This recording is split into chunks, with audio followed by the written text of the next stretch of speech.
Chapter 4:14. The moment the man looked up, he wanted to run. But how could Chin Mo let him run?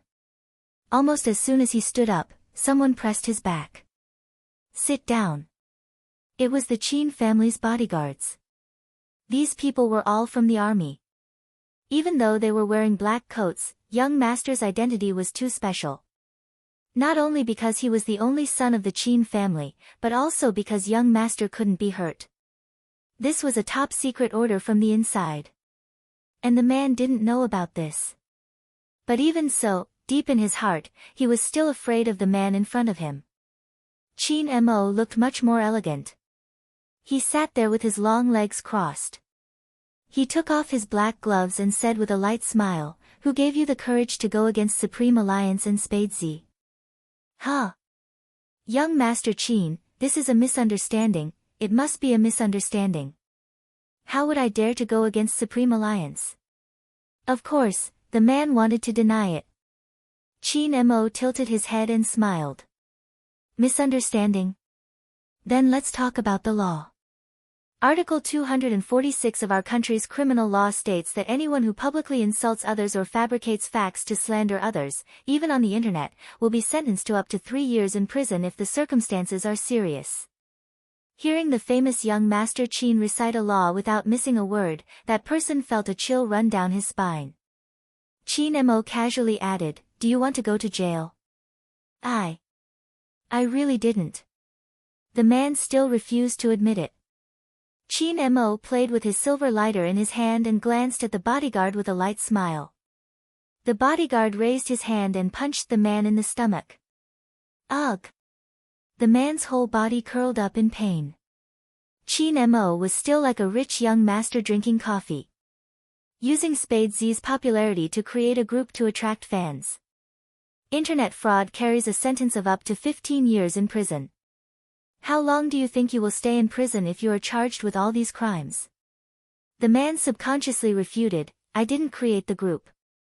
They asked if I could do something, and just as he said this, the man realized that he had fallen into young Master Chin's trap. They? Chin Mo lowered his eyes, and even the corner of his mouth was cold. Cali team.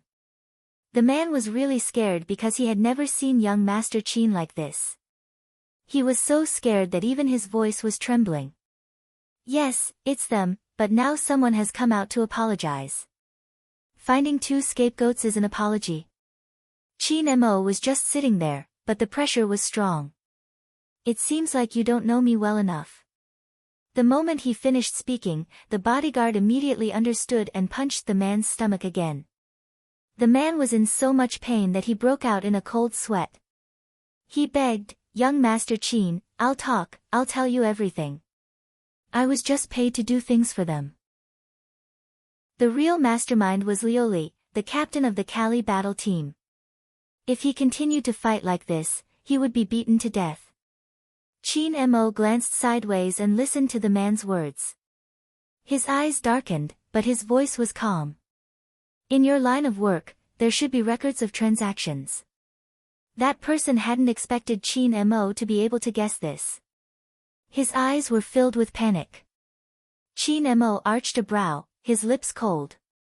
That person was afraid that young Master Chin would make another move, so he hurriedly took out his phone. "I'll send a screenshot of the transaction." On the other side, Luli looked at the comforting comments under the official Weibo account, and the corners of her mouth curled up. Chapter 4:15. That was a chat record between her and an internet hacker. It was clearly written that she wanted to hire him to deal with Spade Z, and there was also the payment amount. Lioli never thought that the person she had worked with for more than half a year would keep this kind of thing and post it on the internet. The moment she saw that screenshot, Lioli felt that it was over. She was really over. Even a few people who had no sense of right and wrong were comforting her. However, they were no match for more righteous people. This had angered the public. Even the National League's organizing committee made a statement. In response to the fact that some teams used bad means to slander others, the organizing committee has decided to disqualify all members of the Cali team. Esports is supposed to be a place where strength speaks, not these shameful thoughts. Disqualify all members. That meant that even if they were no longer in the Cali team and went to other places, they could no longer participate. At this moment, the club was completely silent. Everyone slumped down in their seats, their faces pale. Especially Lioli, she was so angry that her first reaction was to call that person. Hey, what the hell is wrong with you? Don't you have any professional ethics, F? I'm Chin Mo, just 4 words, and Lioli's voice was stuck in her throat. Almighty Chin, how? How could it be him? Lioli's face was drained of all color in an instant. There was no situation more embarrassing than this. Everything she did was for this man. But now it was also this man who dealt with her, and he knew all her dirty side. Lioli almost felt that the man did it on purpose, purposely picking up her call. Listen, this is just the beginning. Chin Mo wouldn't talk to this kind of woman. He hung up the phone and threw it back on the wooden table. That person smiled fawningly. Young Master Chin, look, I told you it was all because of her. Chin Mo glanced at him. Arrest him and take him to the police station. Young Master Chin. That person's eyes were wide open, and he still wanted to struggle. Chin Mo had already stood up and walked out. Jiang Zuo was standing outside. When he saw Chin Mo walk over, he extinguished his cigarette. Even though he knew it wasn't the right time to ask, he couldn't help but ask, don't you think you're too nice to Fujio? He's my younger brother. Who else would I be good to if not my younger brother? Chin Mo turned his head and looked at his good friend with a deep gaze. Jiang Zuo's expression turned serious. You know I'm not talking about that kind of good. Chin Mo paused, looking deeply into Jiang Zuo's eyes. That won't happen, we will only be brothers. That's good. Jiang Zuo looked much more relaxed. As long as Chin Mo could confirm that his position in the relationship wasn't wrong, everything would be fine. After all, it wasn't easy to take detours. But, it was very strange. Why didn't the main character appear today? It wasn't that Fujio didn't show up, but she showed up at the most suitable place for her to appear, Fu's company. The top floor was where the shareholders' meeting was held. Today, the Fu's enterprise was bustling with activity. In Su Mei's words, everyone present was the boss of the Fu's enterprise and had the right to decide the future of the Fu's enterprise. Chapter 4:16. As we all know, the Fu Corporation is in desperate need of fresh blood to improve its brand. Su Mei was dressed in professional attire, looking very elegant. The esports industry, including the peripherals of the esports industry and online live streaming, all of these are immeasurable profits. It's a pity that our generation is old. Even if we have the advantage in making decisions, we still don't understand what the users really want. That's why I asked old Fu to hold this shareholders meeting. If Shiming takes over the Fu Corporation's new industry, I believe he will guide the Fu Corporation in the right direction. After the shareholders heard this, they all expressed their agreement. Young Master Fu is indeed capable. Many people like him playing games. He has already joined a team from another province and will appear in the National League. This way, he will bring a lot of popularity to the Fu Corporation. The sooner the company has a general manager, the older people like us can relax. 3 of the shareholders were related to Su Mei, and one of them was Su Mei's younger brother. Of course, they would agree. There were also a few small shareholders who didn't care, they just needed to wait for the dividends. After all, in their eyes, the Fu Corporation would belong to Fu Shiming sooner or later. Even if He Honghua had shares, it was useless. She couldn't do anything with only 25% of the shares. Fu Zhongyi was different, he had 45% of the shares and Su Mei's younger brother had 15%. It was obvious who the Fu Corporation belonged to. But there were still 2 old antiques who didn't agree with this. They had come together with He Honghua and Fu Zhongyi. They knew that if He Honghua hadn't sold all her assets, the Fu Corporation wouldn't have existed. Fu Zhongyi was ungrateful, but they didn't forget. I don't agree, the Fu Corporation is different from before. We have to consider all aspects. Who is on the Fu family tree and who should be the manager of the Fu Corporation? It will sound good if others hear about it.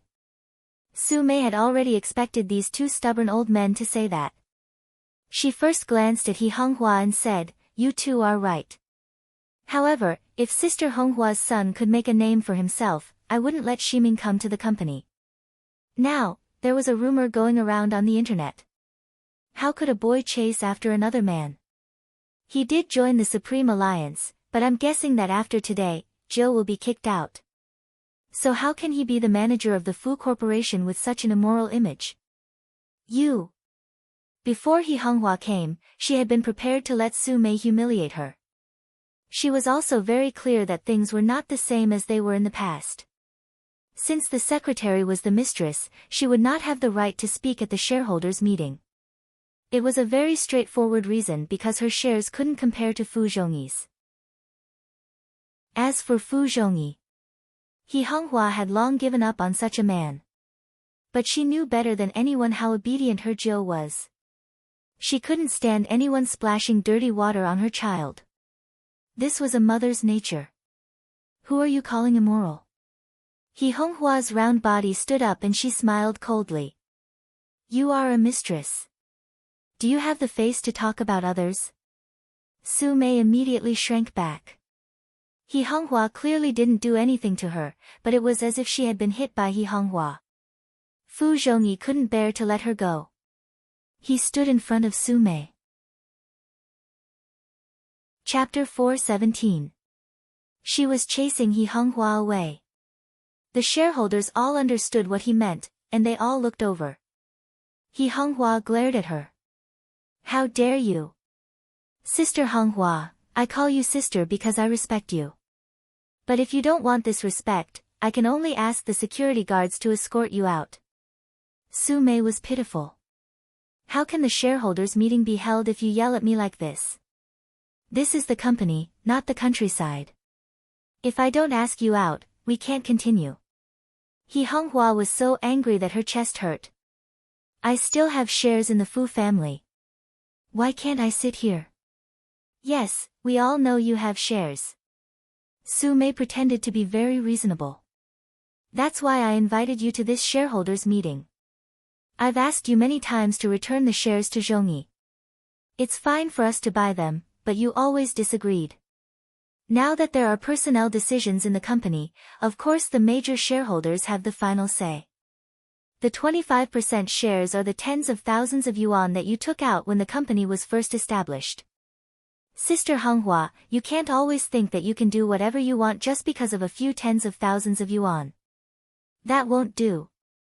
All the old people who followed Fu Zhongyi knew that without the tens of thousands of yuan, the Fu family would be dead. But now, even this became Su Mei's topic of ridicule for He Honghua. No one could understand He Honghua's feelings. That kind of infuriating and sad pain made her breath tremble. The two shareholders couldn't stand it and wanted to say something. But Fu Zhongyi coughed coldly. This made them realize that it was no longer possible for Fu Zhongyi to remember their past kindness. Not only He Honghua, but even they seemed to have lost the right to speak. Su Mei was still talking. She raised her eyebrows and looked at He Honghua. The company really doesn't need you to create trouble. What are you waiting for, security guards? Ask her out, we have to continue the meeting. Yes. The two security guards rushed forward and grabbed He Honghua's arms. He Honghua's eyes were red. You are just a secretary, what right do you have to do this? And you, look carefully, I am the shareholder. The security guards had been here for a long time and they knew who was in charge of the company. They didn't even listen to He Honghua's words as they dragged her out. Just at this moment. Swoosh! Something rang out behind him. Subconsciously, they turned their heads back, and their calves were hit hard by the skateboard. It was so painful that the security guards almost immediately let go with a scream. He pulled the skateboard back. He returned to Fu Jiu's feet. She stood in front of the door, dressed in black. Her hair was like silver, and her eyes were filled with hostility. However, her voice was very calm. Who allowed you to touch my mother? 9. He Honghua was stunned. Everyone in the meeting room stood up because of this scene. Even Fu Ximing, who had been hiding in the small partition, couldn't help but rush out and look at Fu Jiu with disgust. Fu Zhongyi was even angrier.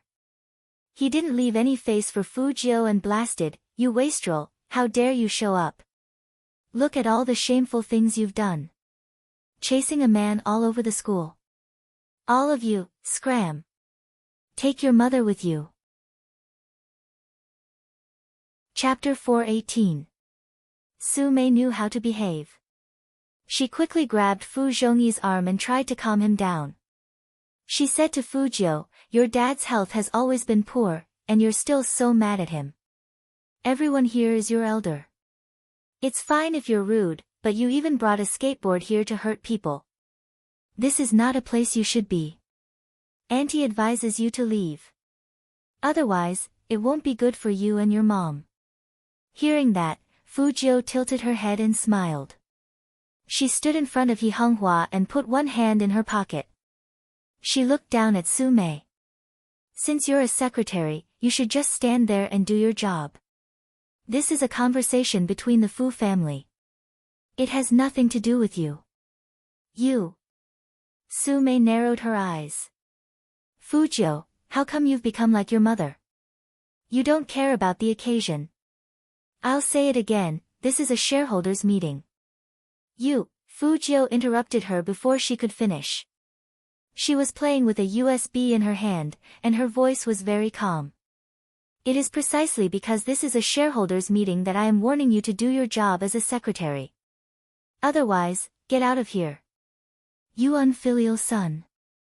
Fu Zhongyi heard Fu Jiu's words and became even more ruthless. "Call security. Call all the security guards downstairs. Do you think this is a place where you can cause trouble?" Su Mei's face turned cold, and her eyes were filled with coldness. No one had ever told her to get out of here. This peasant bun, if she didn't teach him a lesson for a few days, he would forget who he was. He deserved to be kicked out. Refusing a toast only to be forced to drink a forfeit. How could the smart Fu Jiu not see through Su Mei's thoughts?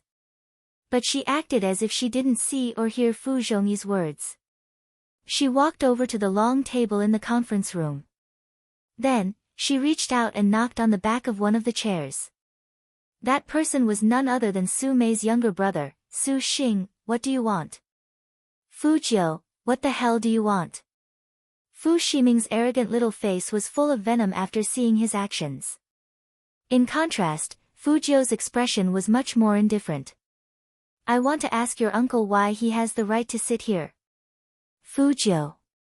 Su Mei said again, "Su Xing is one of the shareholders of Fu's enterprise. You should call him Boss Su when you see him. You shouldn't talk to him like this." "Yeah, how can you talk to President Su like that?" That is to say, this Fu Jiu really followed He Honghua in death. No matter what, he was born in the countryside. Even if he is rich now, he can't change his bad habits.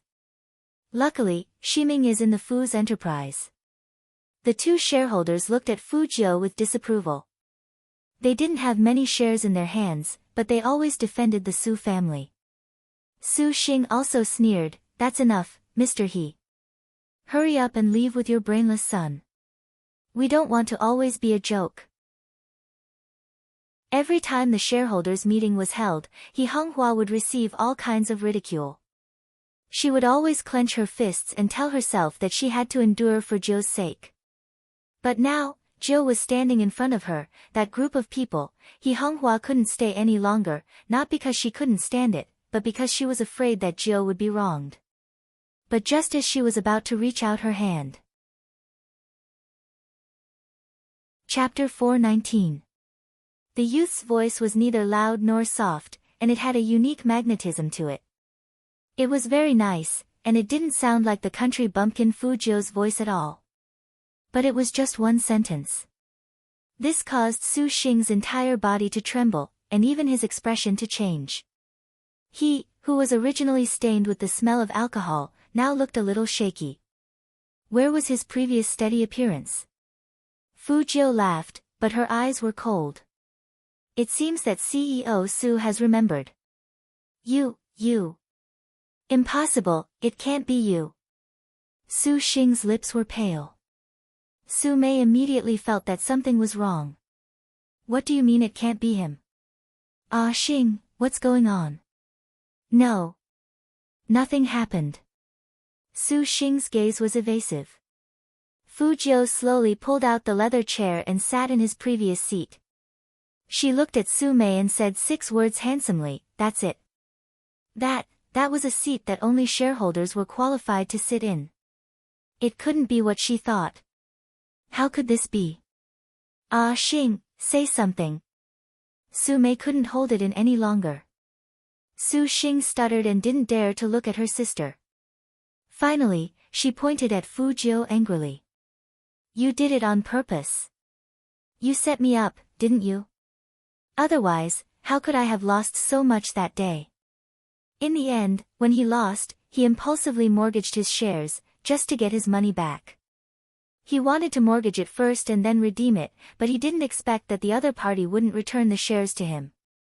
Su Xing thought that the other party was dissatisfied with the price, so he planned to negotiate again today. How did this kid become the shareholder? Fu Jiu crossed her long legs, looking vaguely like a CEO. Boss Su, that's too much. Did I hold a gun and force you to gamble? You are the one who did not take the shares of Fu's enterprise seriously and mortgage them as you please. After all, your shares are different from my mother's. When President Fu established the Fu Corporation, 90% of the money was provided by my mother. Later, when the Fu Corporation was robbed, my mother took out her remaining money to finance the company and became one of the shareholders. At that time, the Fu Corporation was not worth much, and even if it was rotting on the street, no one would know. My mother was obviously trying to save people.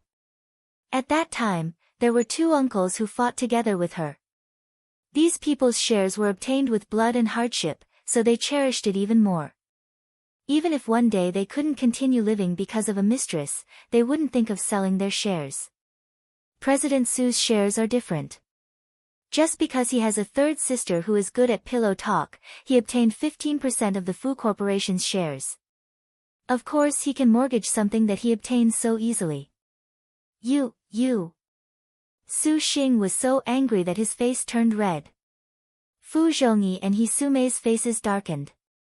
Fu Jiu's words tore the faces of the 3 of them apart, both inside and outside. The 2 elders of the Fu Corporation never thought that Fu Jiu would mention this. Sometimes, in the business world, he had to abandon many principles. But in the end, they were different from Fu Zhongyi. Only after suffering would they understand that it was not easy. Only by living up to the people of the past could they live with a clear conscience. Now that the young man mentioned it, those days seemed to come back to them. Back then, they fought side by side. He Honghua was uncultured, but she had great foresight and strategy. Some people even admired her decisiveness and honesty. But later, Su Mei got involved.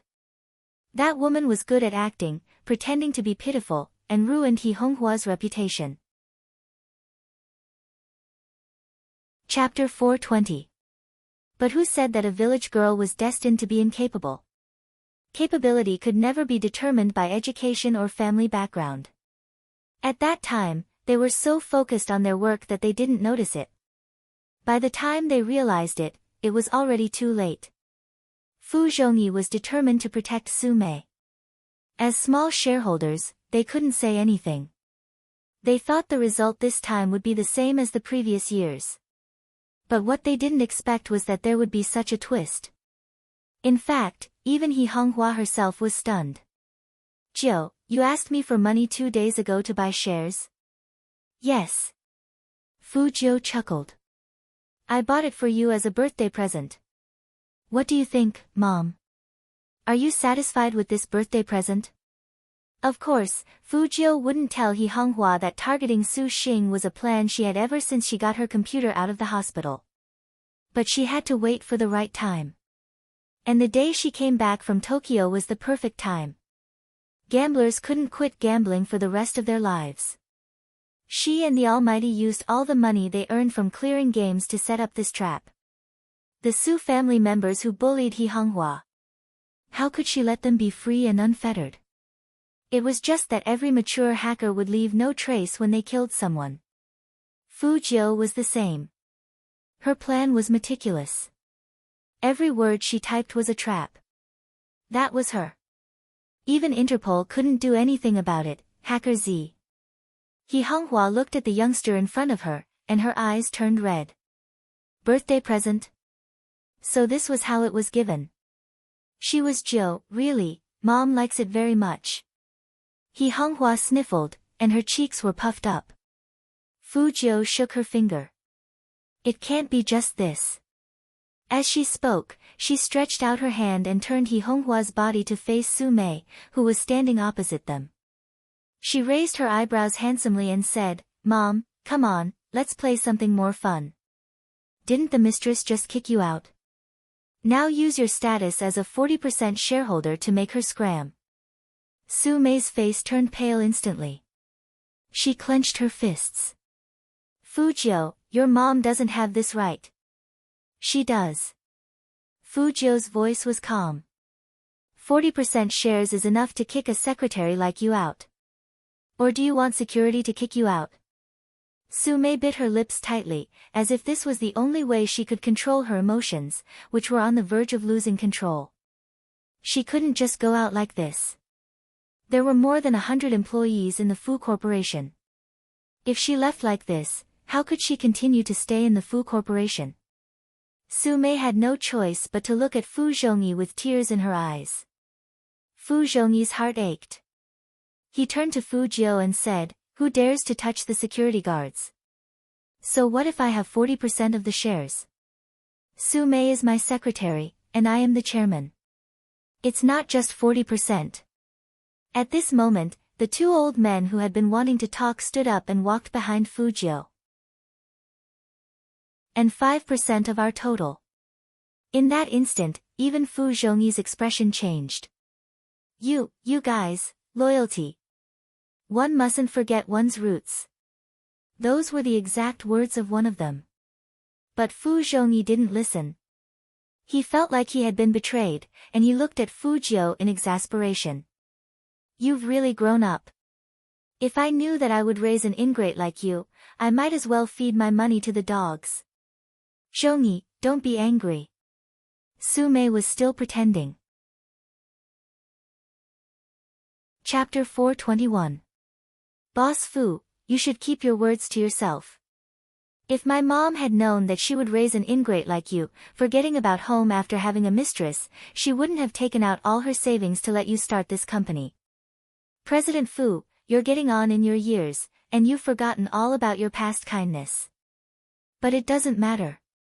You'll soon find out that not only can I kick your mistress out of the company, but I can also help my mother take back the company. Otherwise, how can I be worthy of you calling me an unfilial son? Fu Jiu was still as calm as ever, as calm as the clouds. Fu Jiu was still as calm as ever. You. Fu Zhongyi covered his chest with his hands, feeling all the blood rushing to his face. Fu Jiu wasn't worried about this scumbag. She put her fingers on He Honghua's shoulder again and smiled devilishly. Come on, Mom, let's continue playing the game, I don't need you. I'll leave by myself. Su Mei knew that she had to leave even if she didn't want to. Her fingers were almost numb from her pinching, but there was nothing she could do. It was better to leave by herself than to be forced out by the security guards. But she didn't expect that she would be the one to be kicked out instead of He Honghua. This was a humiliation that Su Mei had never experienced before. However, the young man didn't seem to want to stop. Secretary Su, how can you leave by yourself? Take your son and brother with you. We're having a shareholders' meeting, not a family banquet. Fu Shiming was about to explode when he heard this. Who do you think you are? Who do you think you are? Fu Jiu was still smiling, but she gave off an icy aura. As a shareholder, I'm warning you to leave immediately. Fu Ximing still wanted to say more. Fu Jiu didn't waste time. She pressed the phone on the conference table. Security, come in. Seeing this, Sumei had to pull Fu Ximing over. Mom, look at his arrogant face. I'm not leaving. Why should we leave? Shut up. Sumei growled. She looked at her baby son, took a deep breath, and said in a low voice, if you don't leave, do you want the security guards to kick you out? You're the second young master of the Fu family. Even if you're kicked out, you have to walk out by yourself, understand? Fu Ximing clenched his fingers. I can't take this lying down. Not to mention Fu Ximing, how could Sumei just swallow it? But couldn't she swallow it? This was a shareholders' meeting. Fu Jiu was a shareholder. Sumei used to rely on this advantage, but she didn't expect that she would suffer a loss because of this. Because the commotion was too loud, and the door of the conference room was open, when the Su family's mother and son walked out, many employees looked in their direction, intentionally or unintentionally. That kind of gaze made Sumei feel a burning pain on her face. She wished she could find a hole to hide in. This time, Su Shi and her son's arrogance was completely gone.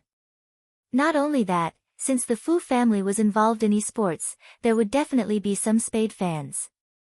After seeing the young man, they were already very excited. Hearing the youngsters' words just now, a few of them seemed to have been injected with adrenaline, leaving dozens of comments online. You guys should really get to know this big Spade. He's not only righteous, but also filial. He's a prince who protects his mother. At this moment, in the conference room. Chapter 422. How could Fu Zhongyi attend the next meeting? It was already good enough that he didn't need to take the pill. He was so angry that he was trembling. But Fu Zhongyi was a man who had gone through thick and thin. Soon, his eyes darkened and he looked at Fu Jiu.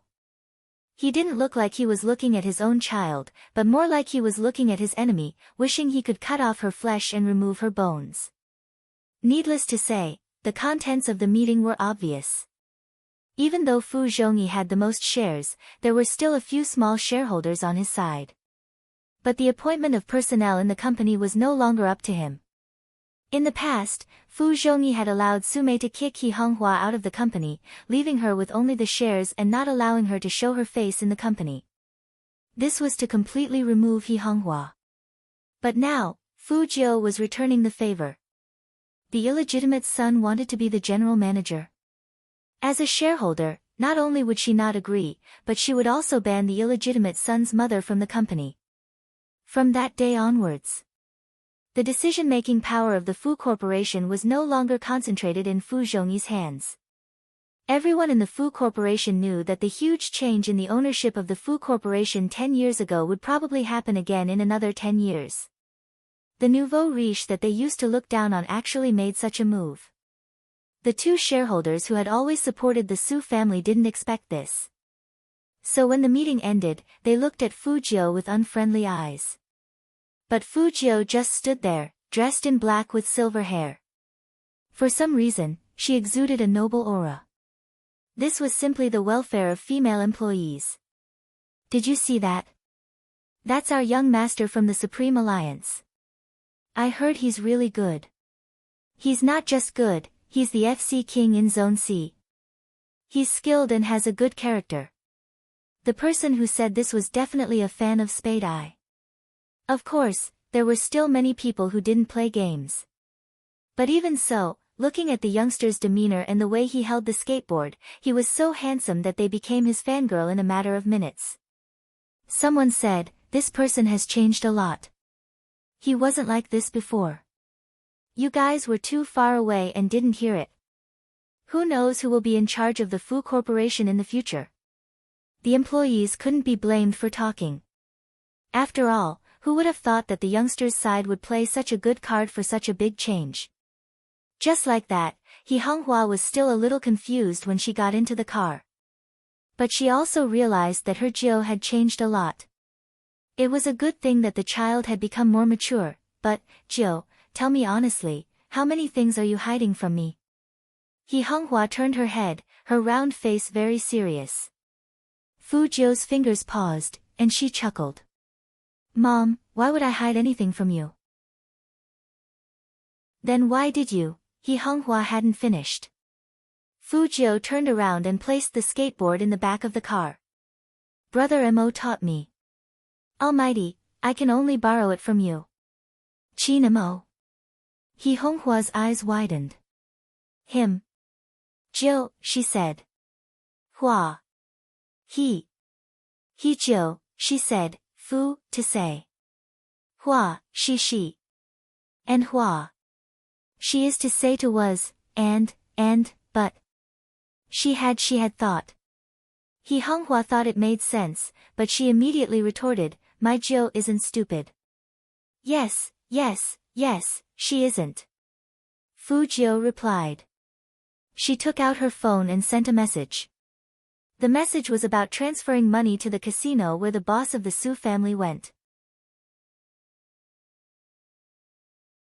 Chapter 423.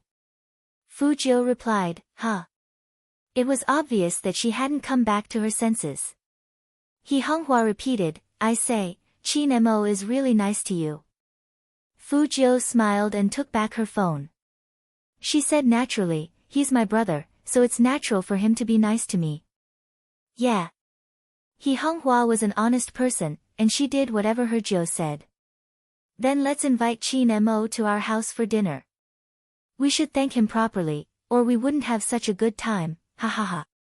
He Honghua laughed heartily, just like herself.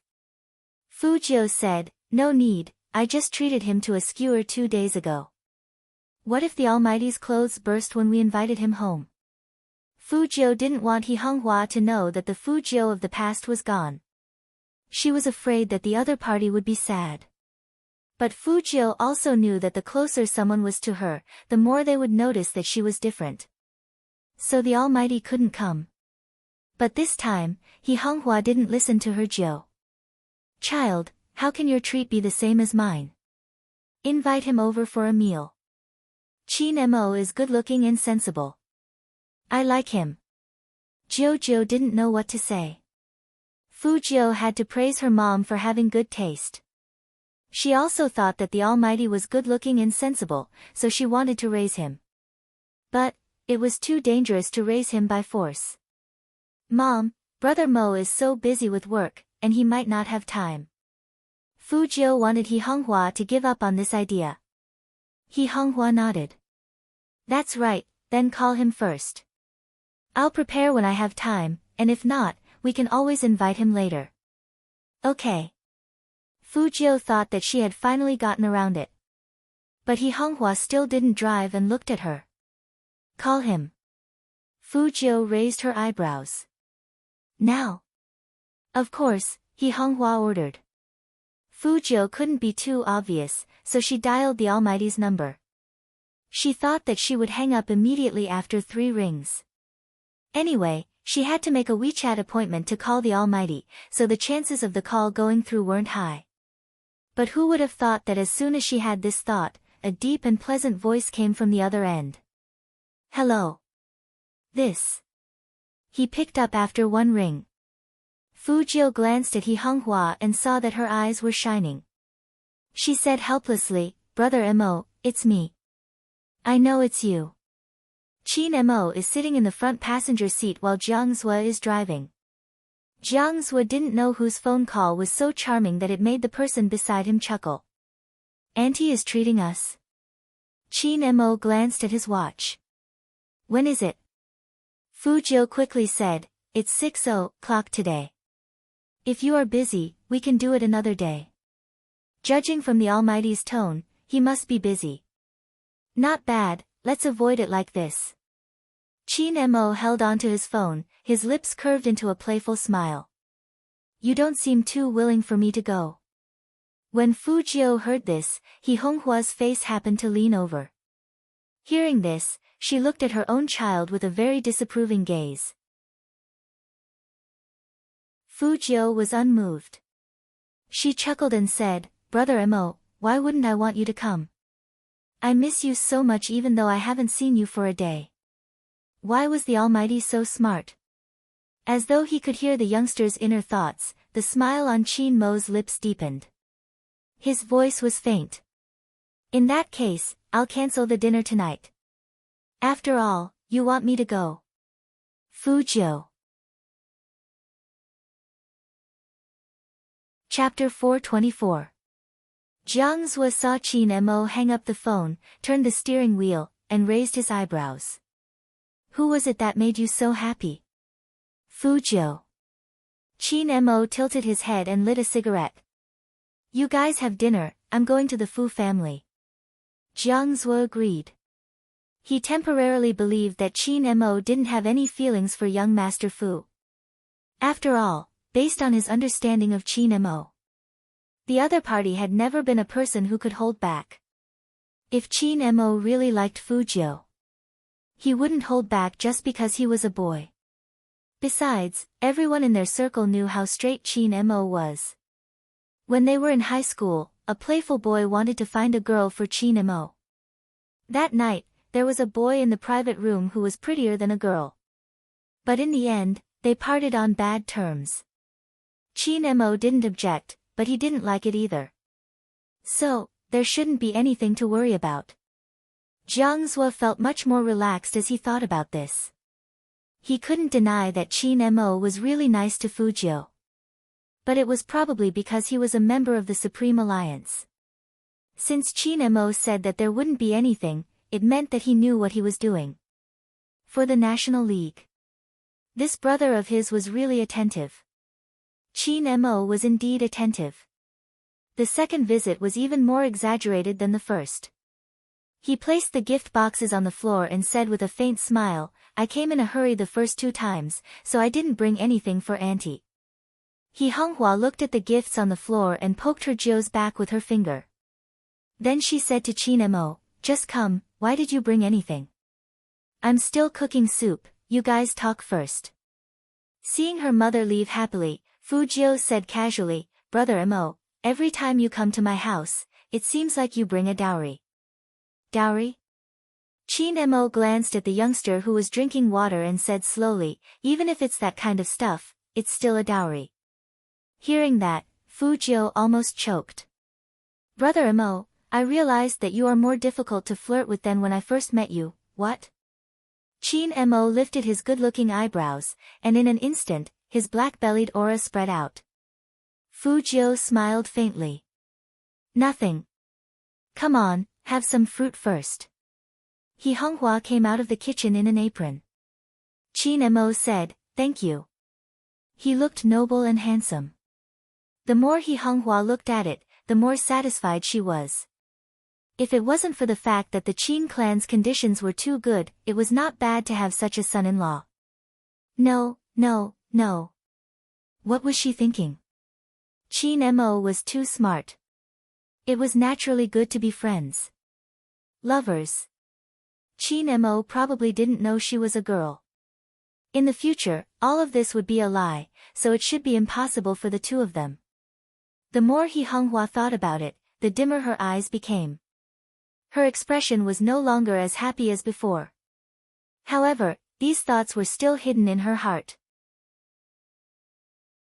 When she finished all the dishes on the table and invited the 2 people on the sofa to eat, her face began to redden again. Before Fujiu could respond, He Honghua had already said, Qin Mo, Auntie thanks you for today's shareholder meeting. Shareholders meeting? Qin Mo held the wine glass in his hand and repeated the 4 words. He Honghua smiled and said, yes, I've heard about it from my Jiu.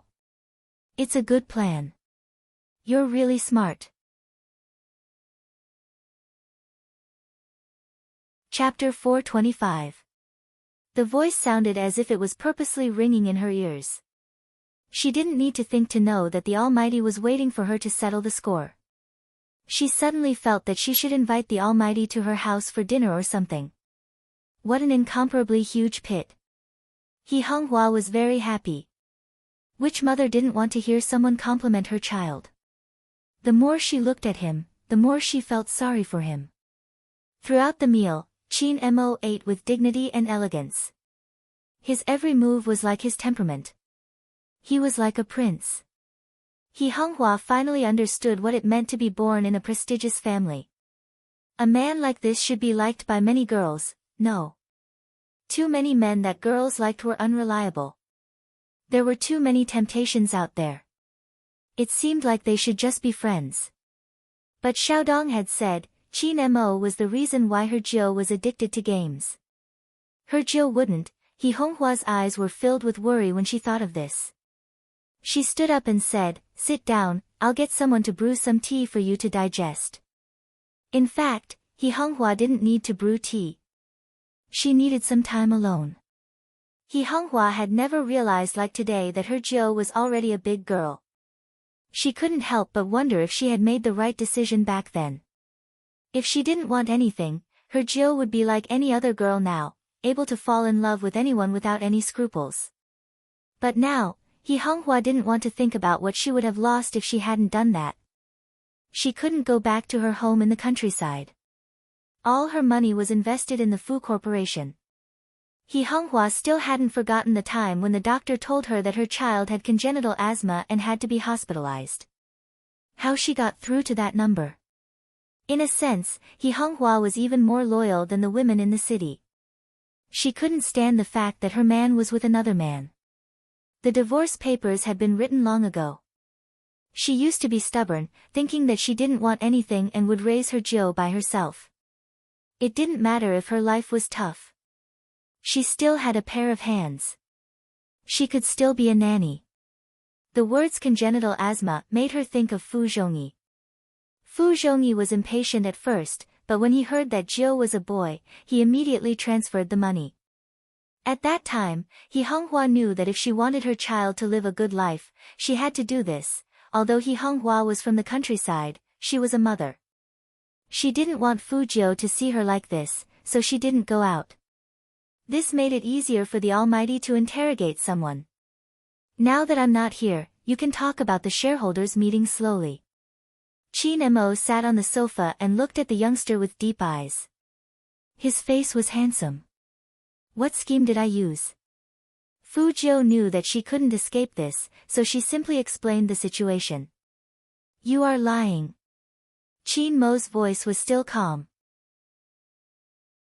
But Fu Jiu could still hear the disapproval in his voice. She smiled faintly. Sometimes, white lies are necessary. For example, the fact that she was a girl. It would not be good for anyone to say it out loud. As long as Madame Fu did not come back, she had to maintain this disguise. On one hand, it was a good move. On the other hand, it would prevent Fu Zhongyi from making a big deal out of this. But looking at the Almighty. Chapter 426. Fu Jiu's fingers paused at this thought. If the Almighty found out that she was hiding a lot of things from him, the consequences would not be good. Fu Jiu knew how smart Qin Mo was. She had said long ago that she did not want to be enemies with this person. However, it seemed like it would be up to the Almighty in the future whether they would become enemies or not. It wasn't that Fu Jiu hadn't thought about telling him that she was a girl. But in Tokyo, when she remembered that the Almighty was the mysterious person who had trapped her, she couldn't help but smile. Fu Jiu gave up on the idea. Furthermore, Fu Jiu narrowed her eyes. The Almighty didn't seem to like girls. Once the Almighty found out that she was a girl, she couldn't rule out the possibility that he would link her operation to Z's. Then she would be in danger. He couldn't reveal his identity. You have to dress. Only after everything was settled and they left this place would they be able to do so. Qin Mo's gaze swept over the youngster who had suddenly quietened down. He tilted his head and used the tone of an older brother. What? You don't even allow me to say it? The wall-jumping genius. Those last 4 words. Fu Jiu looked up, looking rather handsome. Brother Mo, let's discuss something. Qin Mo lifted his eyes. What? Can you stop calling me a bookworm? Adding on the word, climbing over the wall, it was too vicious. Don't think that she couldn't tell. Qin Mo looked at the youngster's expression and curled his lips into a smile. He reached out his hand and flicked Fu Jiu's forehead. In a good mood, he said, "No." The corner of Fu Jiu's mouth twitched. How could he be so unreasonable? Didn't he say that he would give in to his little brother? Qin Mo really liked to see the youngster's downcast expression because he knew that he was the only one who could see the youngster's adorable expression. As for the girls, Qin Mo narrowed his eyes. After the incident with the Cali team. In the future, if anyone tried to get close to the youth, he would check carefully. Since it was his younger brother, of course, he had to protect him well. Women had too many thoughts. In the past, Qin Mo didn't think so. He wasn't sure if every elder brother who had a younger brother was like this. However, there was one thing that was common. No elder brother would wish for anyone with ulterior motives to get close to their younger brother. Qin Mo was the same. However, based on his current understanding of the youngster, it was impossible for him to win. This fellow's ability to cause harm and provoke others was top-notch. Thus, he maintained his posture and added in a flat voice, "Since you're using me as a shield, you should at least give me some compensation." "Brother Mo, we are brothers. Talking about compensation hurts our relationship." Fu Jiu raised her arm and moved closer to him. Qin Mo remained seated, his brows slightly arched as he pinched the youngster's chin. "Put your paws down. If you dare to blow into my ear, I'll tell Auntie right now who came up with the plan at the shareholders' meeting." Qin Mo's brows furrowed slightly. Not easy to flirt with, really not easy to flirt with. The Almighty was evolving too quickly. In the past, the way he looked at her was like looking at a bag of trash. As soon as she got close to him, he would want to pack himself up and throw her out. Why were they immune to it now? Fu Jiu mumbled softly in Qin Mo's ear. Qin Mo didn't push the youngster away, allowing her to place her hand on his shoulder. Chapter 427. Suddenly, Qin Mo's eyes darkened uncontrollably. He turned his head and looked at the youngster. Fu Jiu didn't understand. She didn't blow into the Almighty's ear, so why was the Almighty giving her a warning look? Fu Jiu thought it was a warning. However, in He Honghua's eyes, such a scene was not the case. He Honghua was still holding the teacup. Her body trembled, and she almost threw the tea set away. In the end, she took a deep breath and retreated. Seeing that her Jiu and Qin Mo were fine, she found a chance to speak through the wall. "Jiu, come here, I have too many things here to take out," He Honghua shouted. Qin Mo retracted his gaze, and his voice was very calm. "Auntie is calling you, hurry up. We can talk about the payment later." Fu Jiu, the Almighty was indeed a cunning businessman. If she had known earlier, she would have thought of another reason. She didn't expect her mother to do this. Fu Jiu sighed in her heart. When she stood up again, she was already indolent. She would deal with whatever came her way. She could owe the Almighty for the payment. She was too young. This was the best thing Fu Jiu had done since her rebirth. Every time the Almighty said he would teach her a lesson, he wouldn't go overboard. After all, the Almighty also said that he would give in to his little brother. Thinking of this, Fu Jiu's thin lips curled into a smile. Strangely, there was nothing to take from the kitchen. He Honghua looked at the youngster who walked in with one hand in his pocket. She pulled her Jiu to the side. "Jiu, what's going on between you and Qin Mo?" Fu Jiu understood instantly. It was just an excuse to go into the kitchen to take things. Her mother wanted to whisper to her, but He Honghua was too anxious. Before Fu Jiu could reply, she said her second sentence with a heavy heart. "I heard from Xiaodong that you play games because of Qin Mo Jiu, is that true?" Her second sentence came out with a heavy heart. Fu Jiu didn't know how to answer this question. If she started playing games to earn money, destroy that mistress, and take back the Fu family, then she wouldn't be able to explain the shareholders' meeting today. Fu Jiu was a person who didn't like to lie. This was because once a lie was made, it had to rely on many lies to cover it up. However, she had to avoid anything that would make He Honghua suspicious of her. Some things, if known, would only add to one's sorrow. However, Fu Jiu didn't intend to continue lying. She chuckled and did not answer. Instead, she asked, "Mom, why do you suddenly want to ask me this?" "I'm afraid." He Honghua raised her voice and then lowered it again. But even so, it attracted Qin Mo's attention from the sofa. He stood up without the two of them knowing, thinking that Fu Jiu couldn't carry everything by herself. He Honghua continued to whisper, "I'm just afraid that you'll fall in love with him. You're all grown up now, and you might not be able to control your feelings." "I understand that, but I have something to tell you. The Qin family's standards are too high. Wait until I earn enough money to be on par with them. If you think about this again, I'm afraid that you'll get hurt." Fu Jiu laughed. "Mom, what are you thinking? Brother Mo and I are just good friends." "Really?" He Honghua's eyes lit up. "You don't like him?" Fu Jiu answered subconsciously, "No."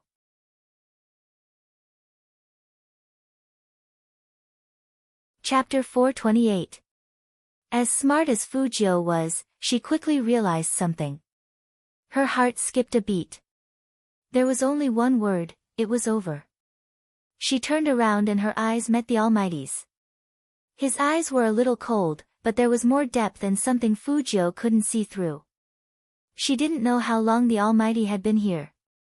He just looked at her with his hands in his pockets. It seemed like he had heard the conversation between her and her mother. This situation was really awkward. After all, no friend was willing to be a guest. She heard her mother ask her son if he liked that guy. It didn't match his gender. Besides, the Almighty was so straight. He probably couldn't accept such a joke. But that wasn't the most important thing. If the Almighty didn't hear it, her "I don't like him" would be too hurtful. Fu Jiu was worried that the Almighty would misunderstand, so she explained, "Brother Mo, my mother said that I like you, not friends. Don't misunderstand, I'm just proving that I don't have any improper thoughts about you." "Really?" Qin Mo's voice didn't show any emotion. He was always cold and dignified, like the cool grass on a hazy day. Fu Jiu nodded, and to prove that she wasn't lying, she added, "Of course, if it was between friends, how could I say that I don't like him?" Qin Mo smiled, but there wasn't much warmth in his eyes. It was just that the subtle feeling was hidden too deep. To prevent He Honghua from being too embarrassed, he pulled the youngster over. "Since there's nothing for you to do here, send me out." Fu Jiu raised her eyebrows. "Not going to drink tea?" Qin Mo's handsome face was dignified. "There's a meeting tomorrow morning." "Okay." Fu Jiu also felt that the current situation wasn't suitable for further discussion. It would be better to sleep tomorrow and forget about the awkwardness. Qin Mo was indeed well educated. Even when he was leaving, he didn't forget to say goodbye to He Honghua. From the Fu family's villa to the main gate, the two didn't speak on the way. But when Qin Mo sat in the car, he could still see the silver-haired youngster standing outside the window with a hint of coldness in his eyes. The pure black Hummer wasn't slow. Soon, Qin Mo entered the military compound. A call came from Feng Yi, saying that the incident on the internet was a blessing in disguise. Now, there were more people supporting Supreme Alliance. It's all thanks to Yao Yao for being the first one to stand up and send voice support. Sometimes, even doing good deeds requires a leader. Little Spade's kindness to this girl wasn't in vain. If it wasn't for their appearances, I would have thought they were dating. The Weibo group was filled with Supreme Alliance's hot comments, and even the media made the following comments. Supreme Alliance isn't just passionate about esports, it's also about the relationship between them. Youth doesn't care about winning or losing, it's about who's with you. Qin Mo listened to Feng Yi's words. He pulled open his collar with one hand and tilted his head to light a cigarette. His arm was casually placed on the sofa, his fingers playing with the limited edition silver Zippo lighter. His dark black hair was a little messy. In fact, he was a little absent-minded. He didn't even listen to Feng Yi's words carefully. The reason for this was that the conversation was still lingering in his mind. "Mom, what are you thinking? Brother Mo and I are just good friends." "Really? You don't like him?"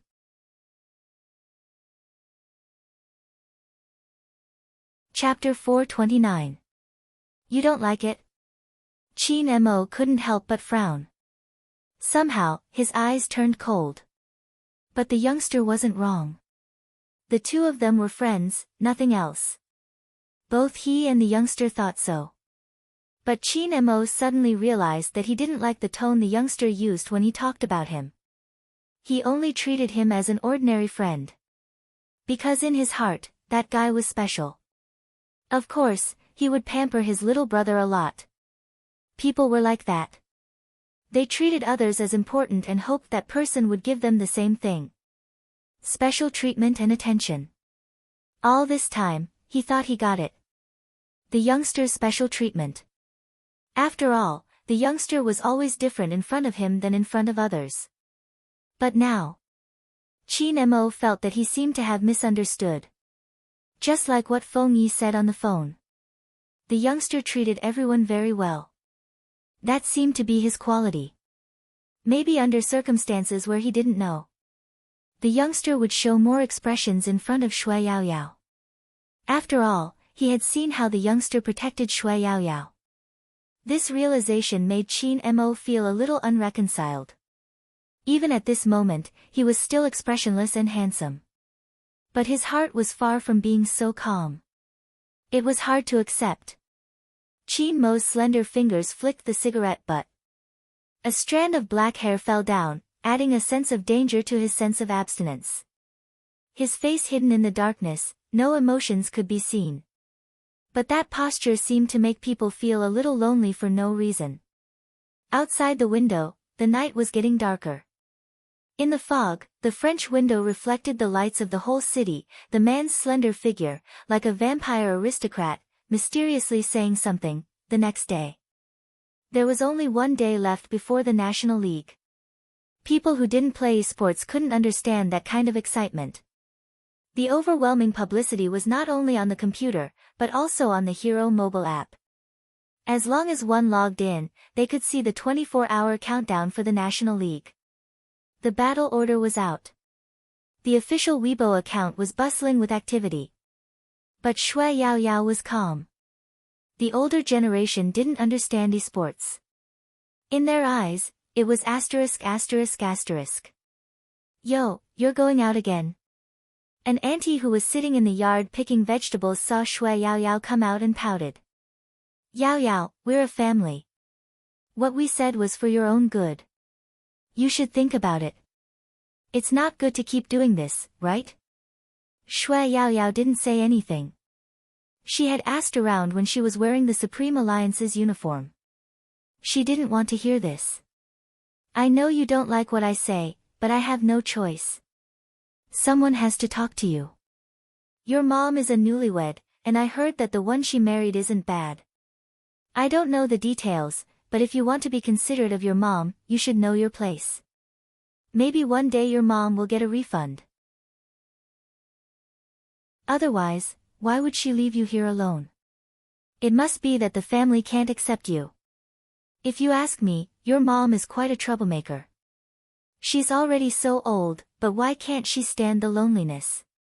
That's the attitude again. You know the condition of your family, don't daydream all the time. I know you don't like what I say, but I have no choice." Chapter 430. Hey! That auntie couldn't take it anymore and shouted, "My neighbors, come and see what kind of child she is. How can she talk like that? It's okay that she's fat, but I tried to persuade her, but she was so rude and unreasonable." Dream? Playing games is considered a dream. As soon as she said that, some people started to support her and craned their necks to look over. The eldest daughter of the Shui family is really getting worse and worse. I know, Mom. She used to volunteer to help our school's senior Jiang with his homework, and she fantasized about doing something with him. In the end, he was still scared away by her. She didn't even look at herself and dared to dream about others. It's the same now. She fantasizes about how good she is at playing games all day. Don't worry about her. How can a person like her have any future? Listening to the voices of discussion coming from all directions, Yi Zichen's eyes lit up. Shui Yaoyao tightened her grip on the strap of her bag and didn't look back. She just wanted to stick to what she wanted. No matter what others said. She didn't care if she had any future. She had to go back to the national competition. Because only after the national competition, no one would say that it was just a dream. 10:45 p.m. Qin Group Building. Feng Yi kept raising his hand to look at the time on his watch. Why isn't she here yet? Obviously, he was a little anxious. Because they had to get to Lin City before 5 p.m. to participate in the regional registration. Otherwise, the neighborhood committee of the national competition would deem them as giving up automatically. Actually, the time didn't matter. But the reason why they didn't enter the top 4 last year. It was because of the day of the regional registration. When Almighty Qin appeared, there was still blood on his fingers. That was why Feng Yi had such a big reaction. Moreover, a girl didn't come this time. Feng Yi was even more worried. He stood there and paced back and forth. The other members were all on the commercial bus, including Qin Mo. But it was obvious that everyone in the team noticed that their captain seemed to be a little different today. But what exactly was different? They couldn't figure it out at the moment. The main reason was probably because Shui Yaoyao didn't appear, which distracted their attention. Especially Fujiu. She was still wearing a pure black anti-smog mask and looked out of the car window. When she saw Feng Yi raise his hand to look at his watch, she pulled her finger and jumped out of the car. She smiled and said lightly, CEO Feng, you guys go first. I'll go find her. After that, I'll meet you in Lin City. She should be caught up with something. According to Yao Yao's personality, she won't be so unpunctual. Feng Yi thought about it. Let's wait for another 3 minutes. If she isn't here in 3 minutes, we need all the team members to be here. Otherwise, Qin Mo wouldn't have missed the best treatment time. Fu Jiu could hear the importance of this matter from Feng Yi's mouth. With one hand in her pocket, her eyes couldn't help but sink. Qin Mo, who was sitting in the car, looked at the youngster's side profile through the window. Qin Mo's expression didn't change at all, as if there was nothing in his eyes. But upon closer inspection, Qin Mo's eyes had never left the youngster since Fu Jiu got out of the car. That kind of deep and indifferent gaze and that kind of indifferent and noble sitting posture.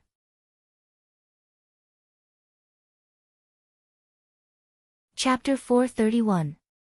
Just when Qin Mo was about to retract his attention, the youngster's eyes had a very obvious change. That kind of surprise couldn't be deceived. It was as if something like fireworks were blooming in his eyes. He was full of energy and was very handsome. He saw with his own eyes that the youngster took a step forward and held on to the person who came. Just like that, Shui Yaoyao's figure also came into view. Sorry, something happened on the way. Shui Yaoyao's hair was messy because when she walked forward, someone actually tried to hold her back. That auntie was really weird. She insisted on being reasonable, or she wouldn't let her go. Shui Yaoyao was in a hurry, so she was panting and didn't notice that there was a cut on her face. It looked like it was made by a fingernail. Fu Jiu had one hand in her pocket, and the other hand touched her face. Shui Yaoyao dodged in pain. Suddenly, Fu Jiu's eyes turned a little dark, and she gave people a much more dangerous feeling. But she didn't show it too much. Instead, she said faintly, "Get in the car first, we'll talk." Okay. Shui Yaoyao didn't think it was a big deal, as long as she made it in time. But she didn't know that in Qin Mo's eyes, this scene had slowed down a lot. Just like what he thought yesterday. He had always thought that he was the most special to the youngster. But now it seemed, he wasn't the only one who could affect the youngster's emotions. Something seemed to be pressing down on his chest, forcing him to close his eyes. Coco's feeling was the most obvious. Captain's low pressure seemed to be accompanied by cold air. And, had he regained his status as the Supreme Alliance's most beloved? Otherwise, why would the captain agree to let him sit next to him today? And not with Spade Z. Coco secretly looked at his captain's side profile.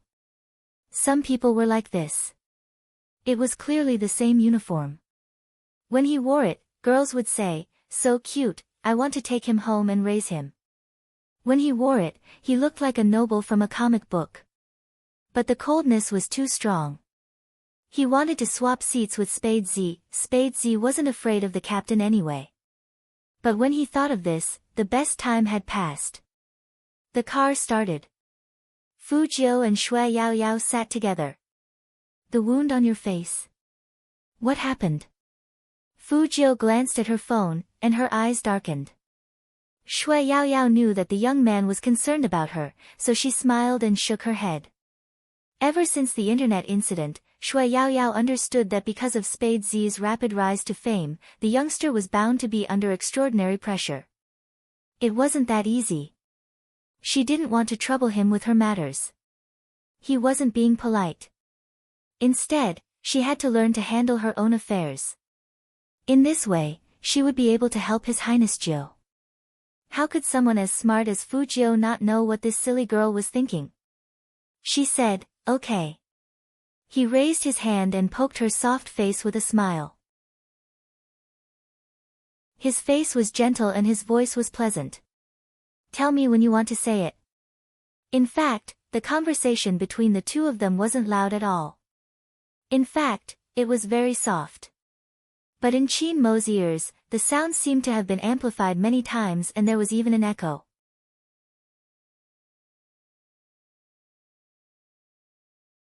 Chapter 432. Coco's body stiffened.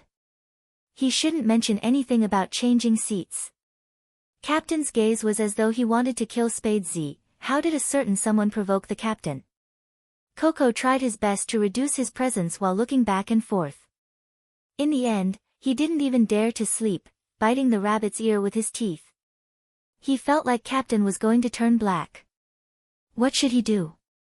In fact, Qin Mo didn't do anything. Compared to when he first met the youngster, he did whatever he wanted. Qin Mo's emotions now were completely different from before. He even had the urge to throw a tantrum. "Since I'm not special to you, then you're not that special in front of me, right?" But when he thought about it, he would remember the youngster's appearance in Tokyo because of him. That fierceness in protecting him was pleasing to the eye no matter how he looked at it. But why couldn't he be the most special one?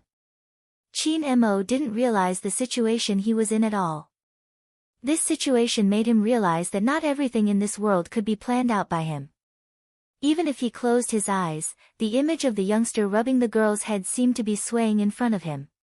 That image was indeed dazzling. Fu Jiu was also looking at the Almighty.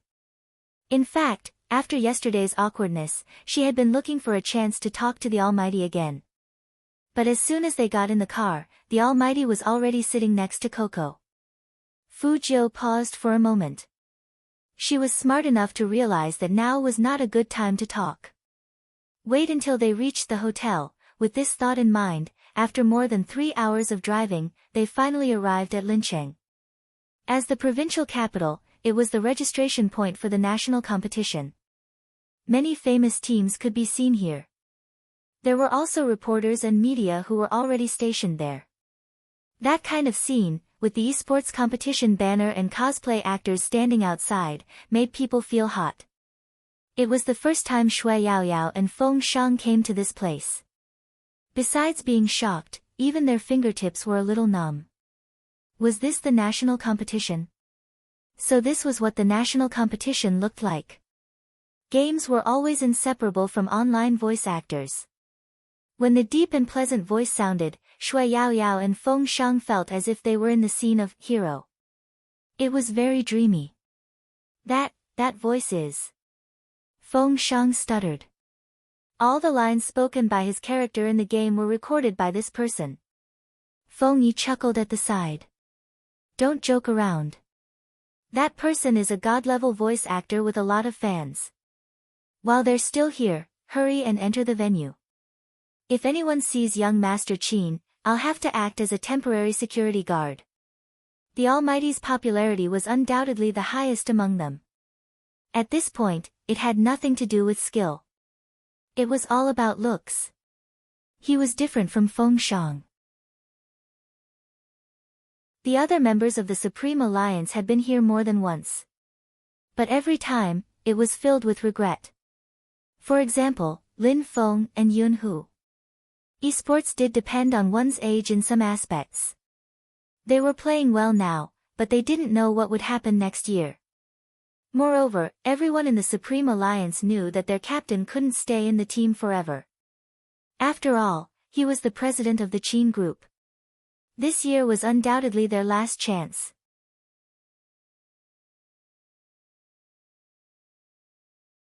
Chapter 433. There was a special hall in the building to welcome every participating team.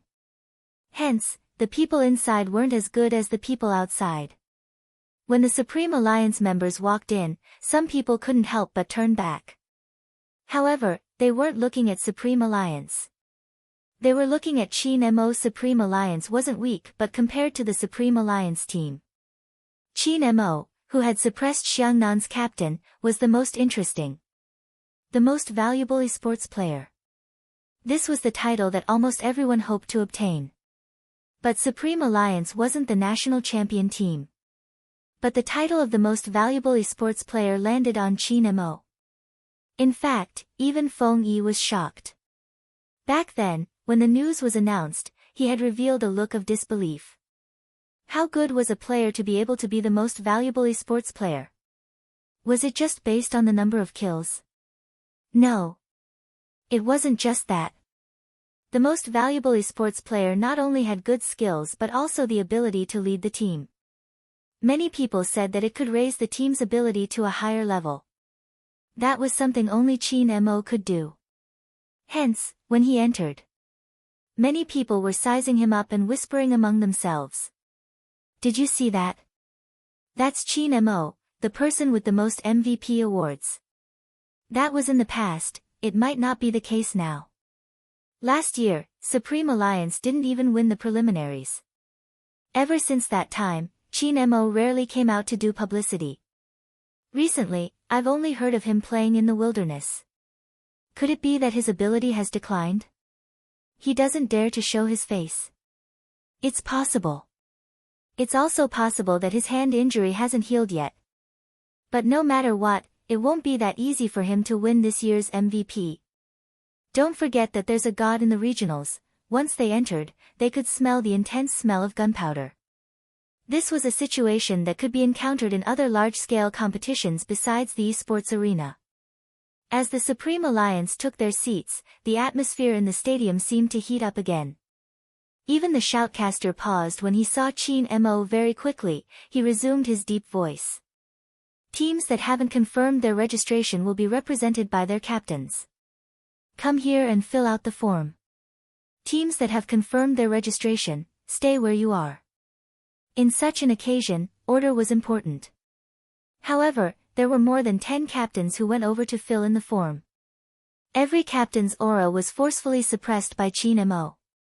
The commentator looked at the form in his hand and adjusted the microphone's position. Now, let's welcome the champions of last year's regional competition, which is also the top 4 in the country, the Yunzhong team, to read out the rules of the competition.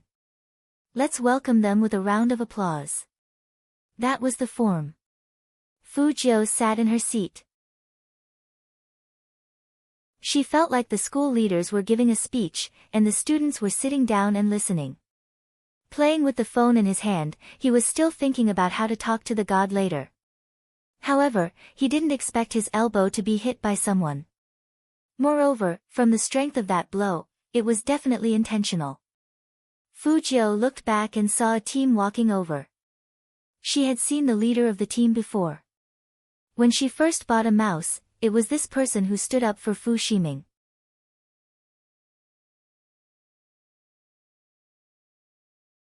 Chapter 434.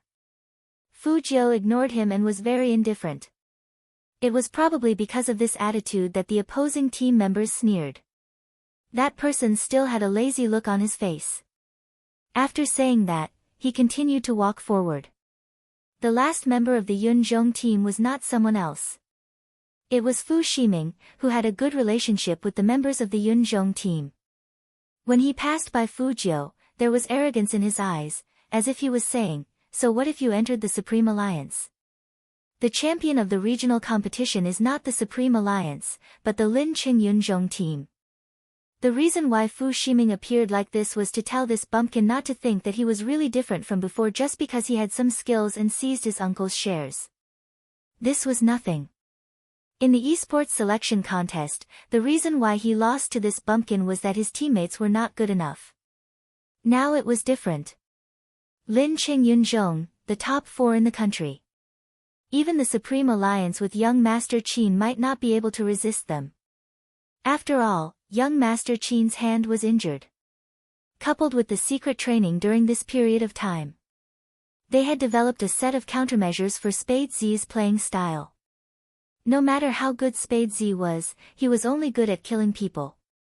Once it was a team competition, the 3 of them could surround him. This was Fu Ximing's idea. And the captain of the Yunzhong team, Ling Xiao, had a playful look on his face. He really didn't realize that the youngster who had some feelings for him before was really different from before. That gay from before would blush whenever he saw him. It was very obvious. The Ling family and the Fu family were business partners. At that time, he wanted to play with the other party. He didn't expect that person to be so smart. Whatever he asked him to do, that trash would do it. It was only fun to play with him for a day or two. He didn't like men, and he wouldn't touch that guy. He just simply enjoyed that kind of gaze. After a long time, he would also feel disgusted. Naturally, he looked down on Fu Jiu. But Ling Xiao was very interested in Spade Z from the beginning, and he even thought of ways to find this person to let him join the Yunzhong team. Since he knew that Fu Jiu was Spade Z, Ling Xiao found it interesting. It seemed that he had to pick up the old toy and play with it again. With this thought in mind, Ling Xiao led the 8 official members of the Yunzhong squad to the center of the auditorium. That was an honor only given to the regional champion. The members of the Yunzhong battle team weren't short either. After all, they were a battle team that purely aimed to make profits. Of course, they would pay more attention to this when it came to selecting members. Therefore, when they stood there was indeed a considerable effect. It seems like Yunzhong's momentum is also very strong this year. That's right. You didn't know last year, but we were almost beaten up by them. He wasn't there for the battle between Yunzhong and Supreme Alliance, right? It's probably useless. With his hands injured, he won't be able to defeat Ling Xiao. When the whispers started, the members of the Yunzhong battle team began to read the rules one by one. In order to record this scene, even the cameras were all aimed at the members of the Yunzhong battle team. The members of the Yunzhong team gave off the feeling that they were standing at the top. In fact, they really felt that they were at the top.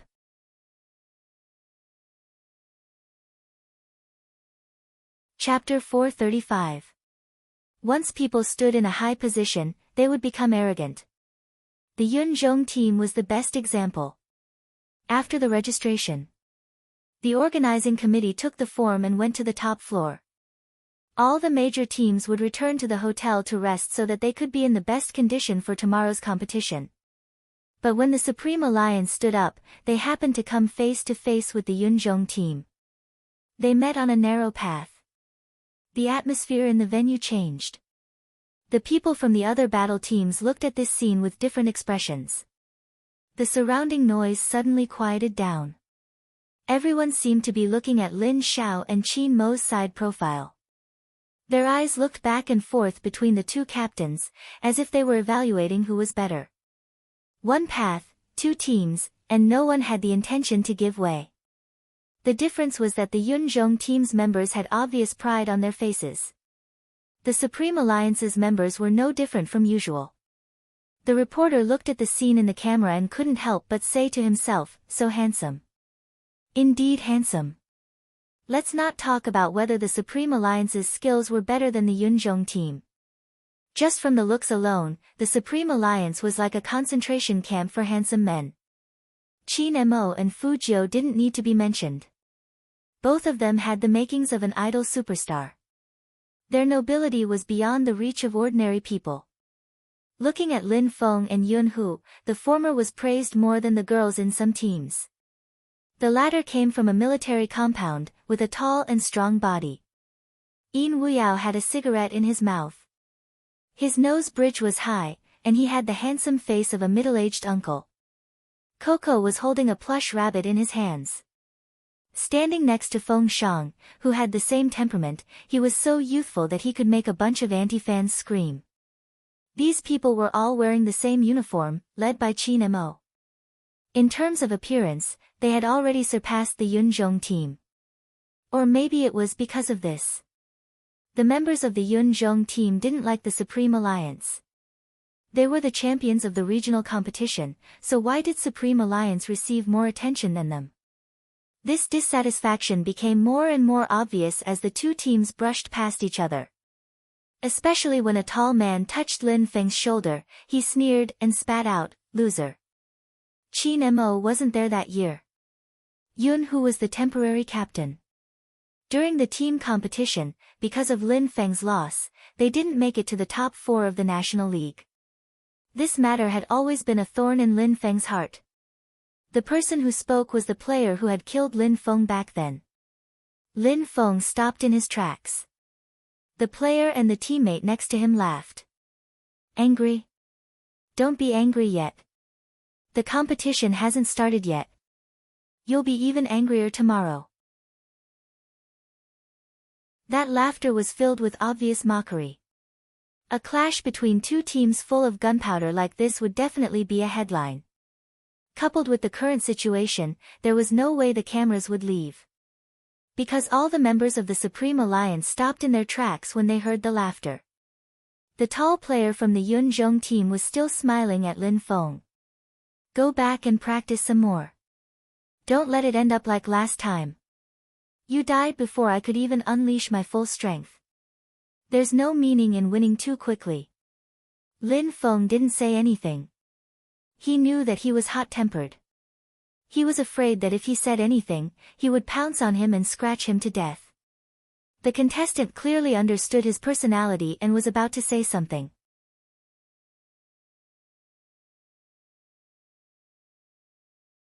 Chapter 436.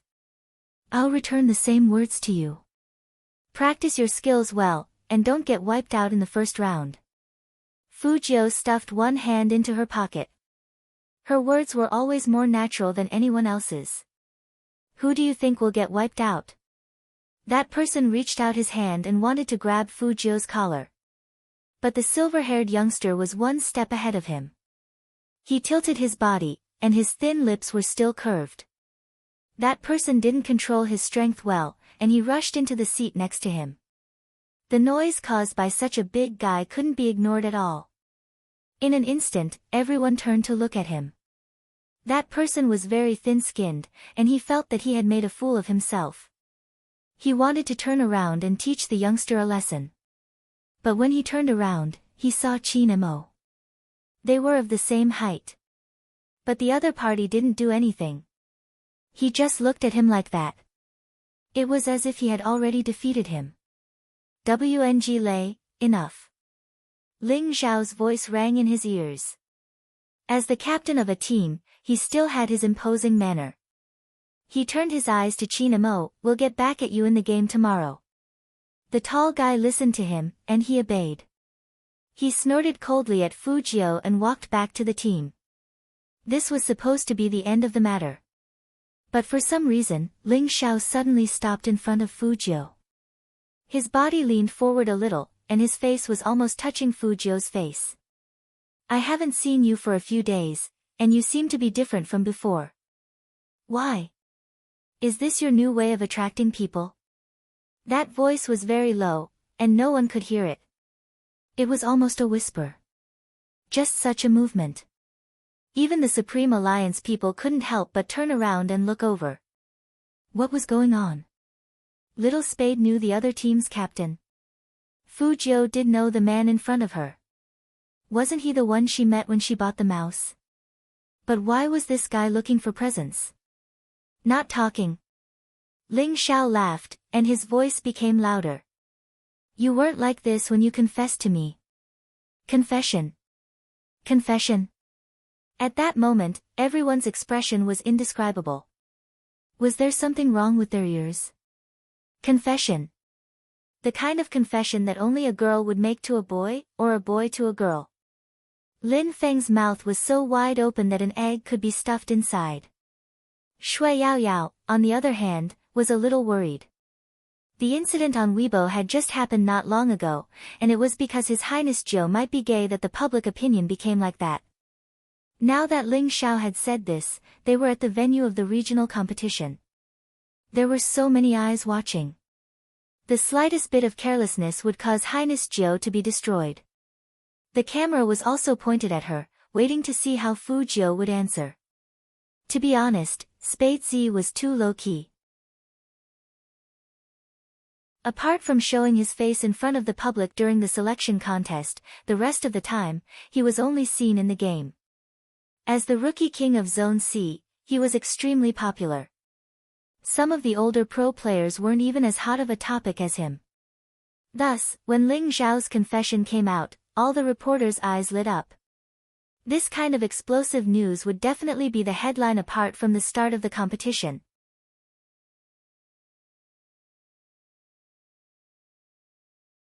Chapter 437. Unexpectedly, the young man just smiled and said casually, I've confessed to at least 10 people in school, so I have to ask, who are you? Who are you? Who are you?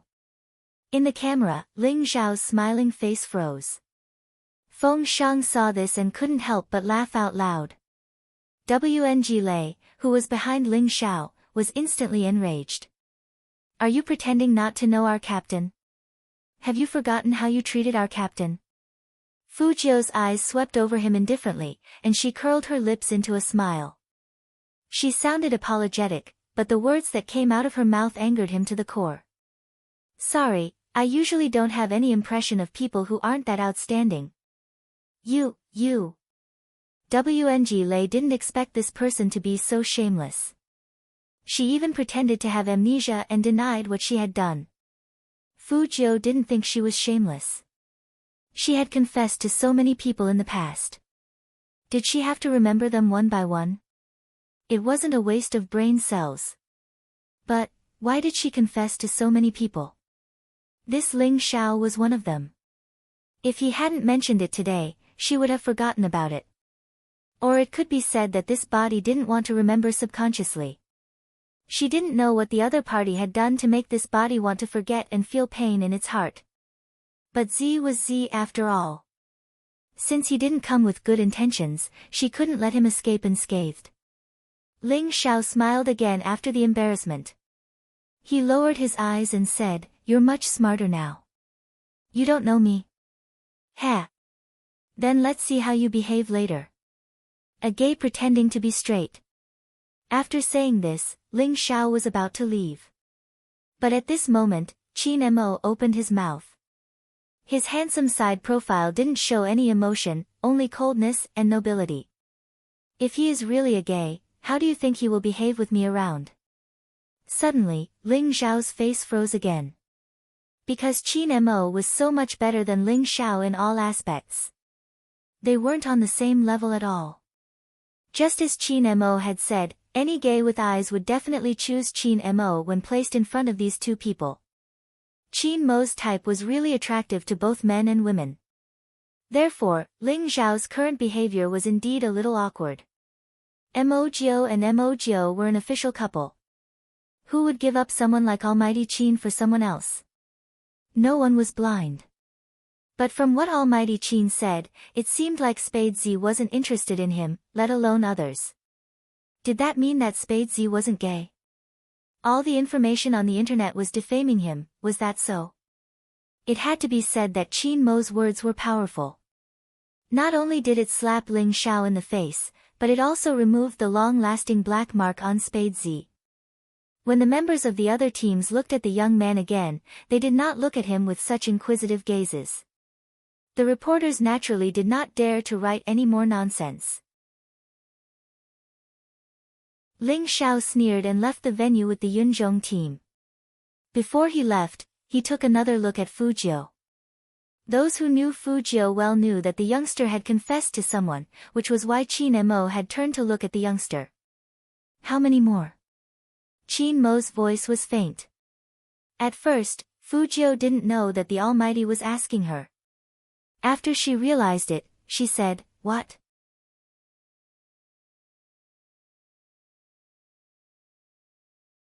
Chapter 438. Fu Jiu's back stiffened. She really didn't expect the Almighty to ask such a question. Didn't the Almighty care about the occasion when he asked this kind of question? Even though the people from the Yunzhong team and the reporters had left, there were only Supreme Alliance members around. But, how should she put it? She seemed to have taken a liking to anyone with a little bit of good looks. It was like this in her memory. It was obvious that Qin Mo wasn't going to let the youngster escape this question. He raised his eyebrows in a dignified manner. Fu Jiu touched the bridge of her nose and said vaguely, "Not many." "How many are there if not a few?" Qin Mo glanced over. Fu Jiu didn't say anything. Lin Feng loved this kind of commotion the most. He began to interrogate him. "You said there were at least 8 if not 10. Could it be 9?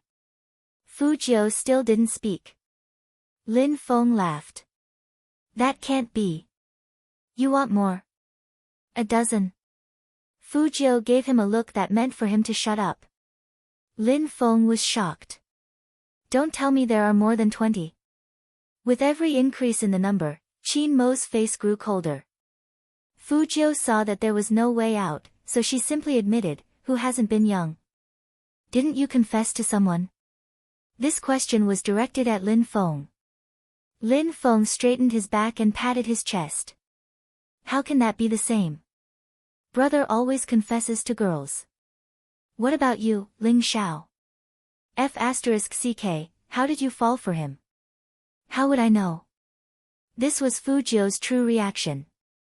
She really didn't know why Fu Jiu liked Ling Xiao. Lin Feng pointed at the young man and laughed. "You're shy.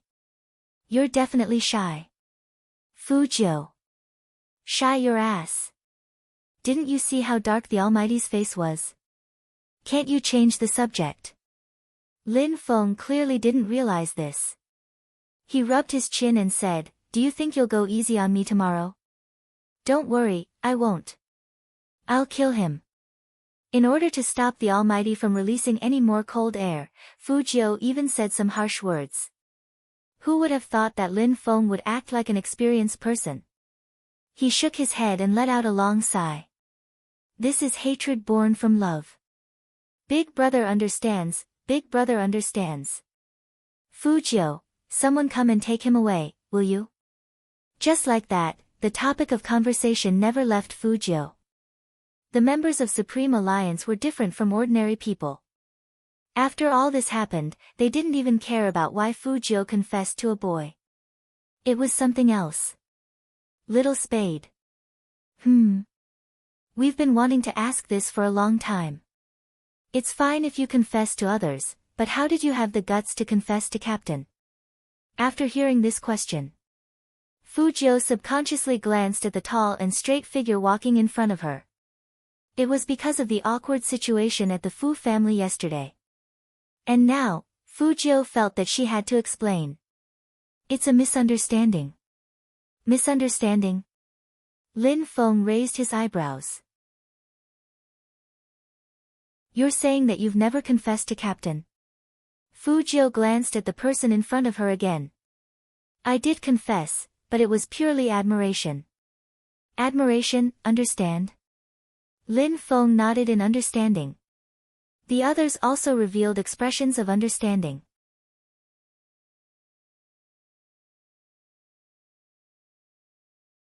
Chapter 439. All of a sudden, all the Supreme Alliance members froze in their tracks. Not only players like Lin Feng, but even Yin Wuyao, who had a cigarette in his mouth, was dumbfounded. Sleep. Sleep. Involuntarily, everyone's eyes turned to the other party in the next second. Fu Jiu choked on the Almighty's question and started coughing.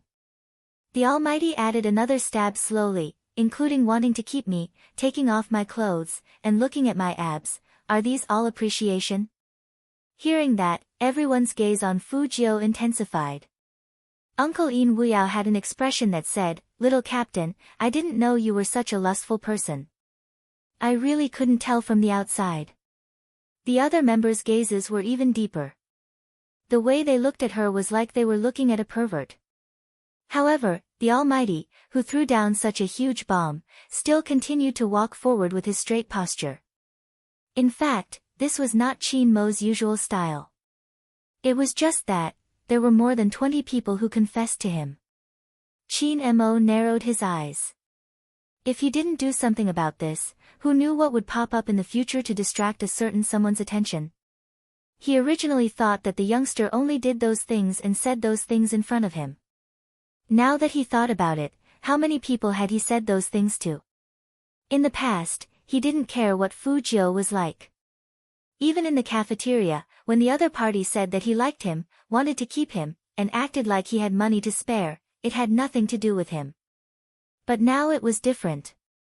As long as Qin Mo thought about how the youngster had done similar things to others without his knowledge, he would feel very unhappy. He wasn't special. Was that what he meant? Fu Jiu didn't know what Qin Mo was thinking. After all, after the Almighty turned around, she had an intuition that she wouldn't be able to clear her name even if she jumped into the Yellow River.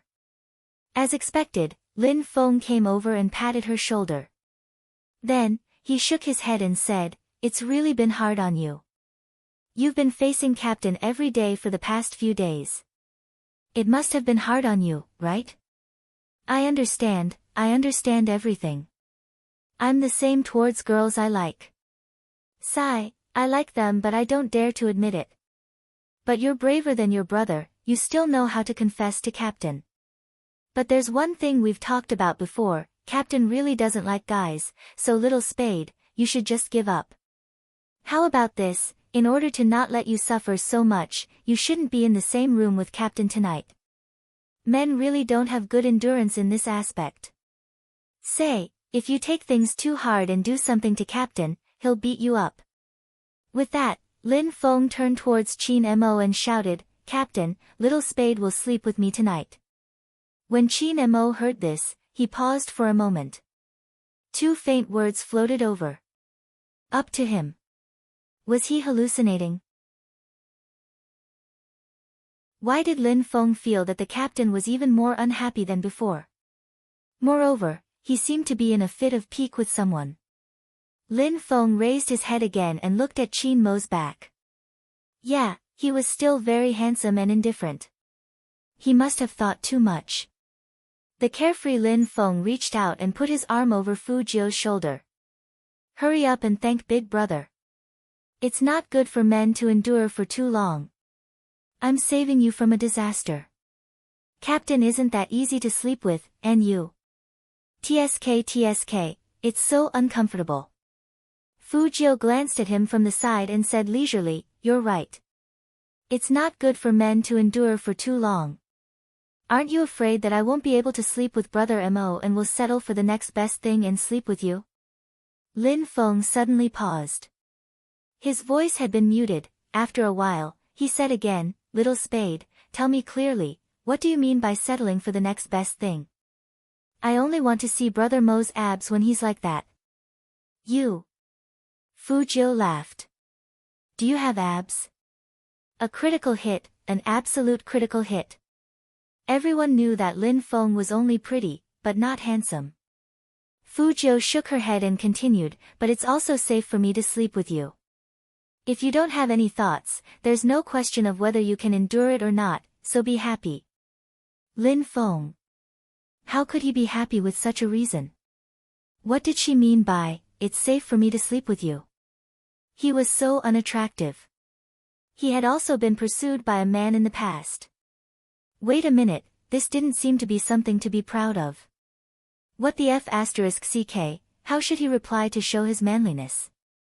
Obviously, Fujiu wouldn't give him a chance to fight back. She left after saying that. Lin Feng pointed at the youngster's back and looked at Yunhu. Unfortunately, Yunhu didn't pay attention to him this time. Instead, he walked straight past him. Hey, what's going on? Lin Feng had never been treated like this before. Someone said, Brother Lin, you've always slept with Brother Yun. Today, you suddenly said that you're going to sleep with Little Spade. This isn't very appropriate. Lin Feng opened his mouth and wanted to refute. But after thinking about it carefully, he realized that he and Yun were schoolmates from the same school. Back then, when they entered the Supreme Alliance, they did sleep together whenever there was such an activity. He suddenly became speechless. But the words had already been said. How could he retract it? Fujiu also agreed. After all, she wasn't sure if the Almighty would discover her secret in this situation. If they could avoid sleeping together, they wouldn't sleep together. With the Almighty's current mood, if he found out that she was a girl, he definitely wouldn't feel good. Moreover, that person had already made it very clear that he didn't like being lied to. Hence, when they were assigned rooms that day, Lin Feng and Fujiu were assigned to a room. Although Yunhu and Qin Mo got into the same elevator, when they walked to the door, they looked at each other indifferently. In the end, Yunhu frowned and said in a low voice, I thought he was just saying it casually. Unexpectedly, that person really didn't want to sleep with him. This was indeed out of Yunhu's expectations. Qin Mo's side profile was still as handsome as before, but his eyes were a lot colder. Captain. Yunhu watched Qin Mo turn around and leave. He didn't know what he was going to do. Qin Mo's expression was very calm. You sleep here. Yunhu really wanted to ask what about him, but after thinking about it carefully, he and Captain sleeping in the same room. No matter how he thought about it, it didn't seem like a good match. Was this what people often said, that people with strong aggression would automatically repel each other? Yunhu lowered his eyes and looked at the room card in his hand. He had always been very clear about how he felt about that person. Ever since he was young, it had never changed. But now, he was a little confused. He wanted to be with Lin Feng because that was what he had always wanted. Why did Captain want to sleep in the same room as Little Spade? Yunhu looked up and glanced at the tall and straight back at the end of the corridor. It shouldn't be what he thought. After all, Captain was so straight. But was being straight useful sometimes?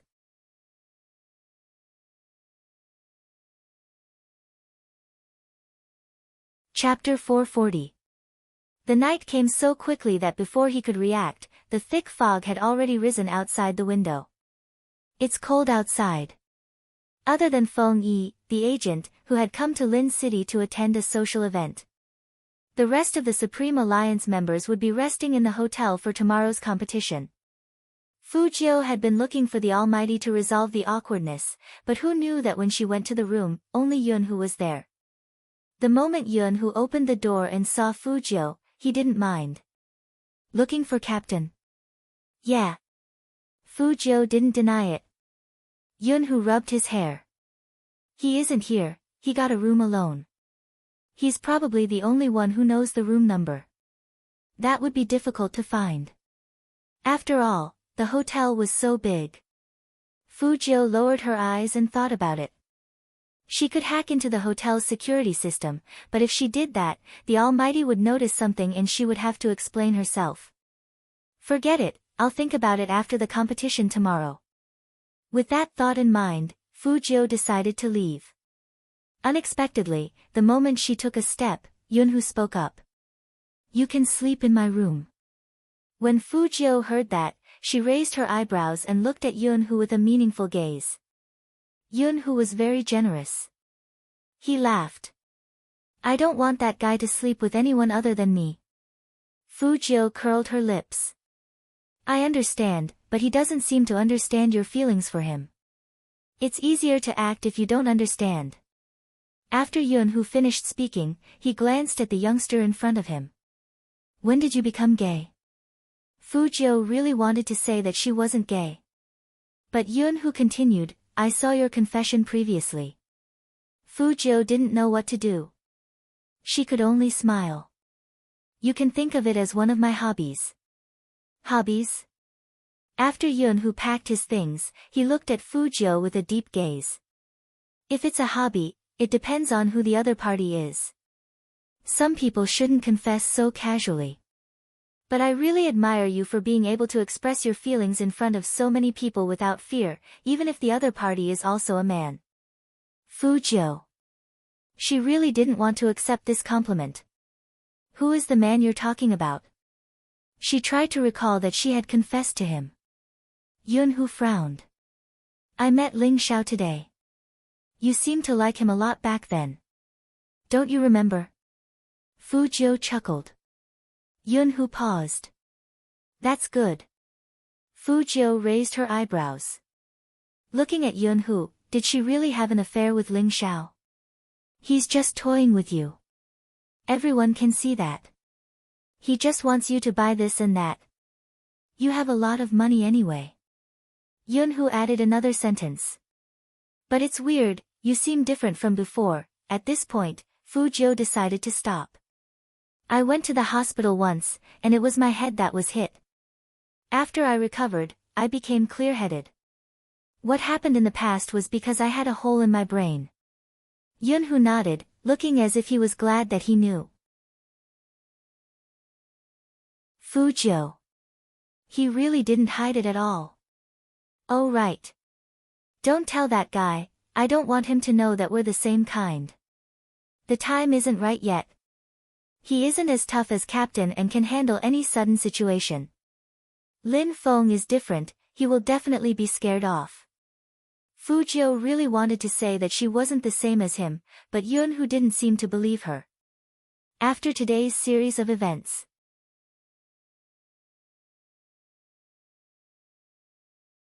Chapter 441. However, after talking to Yunhu, Fujio was even more certain of one thing. That was, she couldn't attack the Almighty under his nose anymore. The reason why she hadn't been exposed yet was that the Almighty hadn't noticed her before. Even Yunhu, who didn't like to talk and only had eyes for Lin Feng, noticed that she was different from before. The Almighty must have noticed it too. Fujio's eyes paused. Sure enough, she couldn't use any means to check the Almighty's login information anymore. Sleep. Fujio told herself so. The Almighty was probably angry at her for confessing to her opponent. Tomorrow, she would be able to prove her innocence after torturing that Ling Xiao. At least, she could tell everyone that she wasn't gay. They were both in the north, but the haze in Lin City wasn't any less than that in Jiang City. Qin Mo stood in the newly opened room and pulled open his collar. When he picked up the wine glass and looked down at the traffic, he realized for the first time that a room with floor-to-ceiling windows was so empty. It was so empty that he felt bored. Bored? He would never have felt this way before. But now, he felt that there was no point in doing anything. Perhaps it was because there wasn't a youngster beside him who needed to be taught a lesson. Qin Mo tilted his head and lit a cigarette. He held it between his fingers and didn't smoke it. Anyone who saw him now would feel that he was manly and domineering. But when he looked out of the window without moving his fingers, and his hair fell down, he gave off an indescribable sense of sexy loneliness. Qin Mo reached out and flicked the cigarette away. He walked to the side of the bed and inadvertently touched the mask in his trouser pocket. His gaze paused again. That mask wasn't special. It was very ordinary, pure black, without any patterns. But that touch still warmed the coldness in Qin Mo's eyes a little. That guy wasn't completely heartless. He looked lazy, but when he cared about someone, it made people feel comfortable. And when he was depressed, he would hang his head, and a few strands of his silver hair would stand up. That guy didn't even notice it. That guy. When Chin Mo found that the youngster's face kept appearing in his mind, his heart suddenly went numb. That feeling was very faint. It was so faint that when the phone rang, he quickly put it aside. The caller ID on the screen was very familiar. Chin Mo placed the phone to his ear. Hello. Son. The person on the other end of the phone seemed to be in a good mood. You have a competition tomorrow, right? How was it? Do you want me to go over and help you increase your popularity? Chin Mo turned and lay on the bed. There's no need. The indifferent words made the caller pause. According to his son's personality, he would definitely say, "Where is Mr. Chin? Tell him to watch over you and don't come out to provoke reporters." But today, he just calmly said that there was no need. The elegant movie queen paused for a moment and gestured for the people behind her to stop. Then, she lifted her long dress with one hand and walked to the makeup mirror. Son, what's wrong with you today? Why is your voice so low? Nothing, Chin Mo replied and was about to hang up the phone.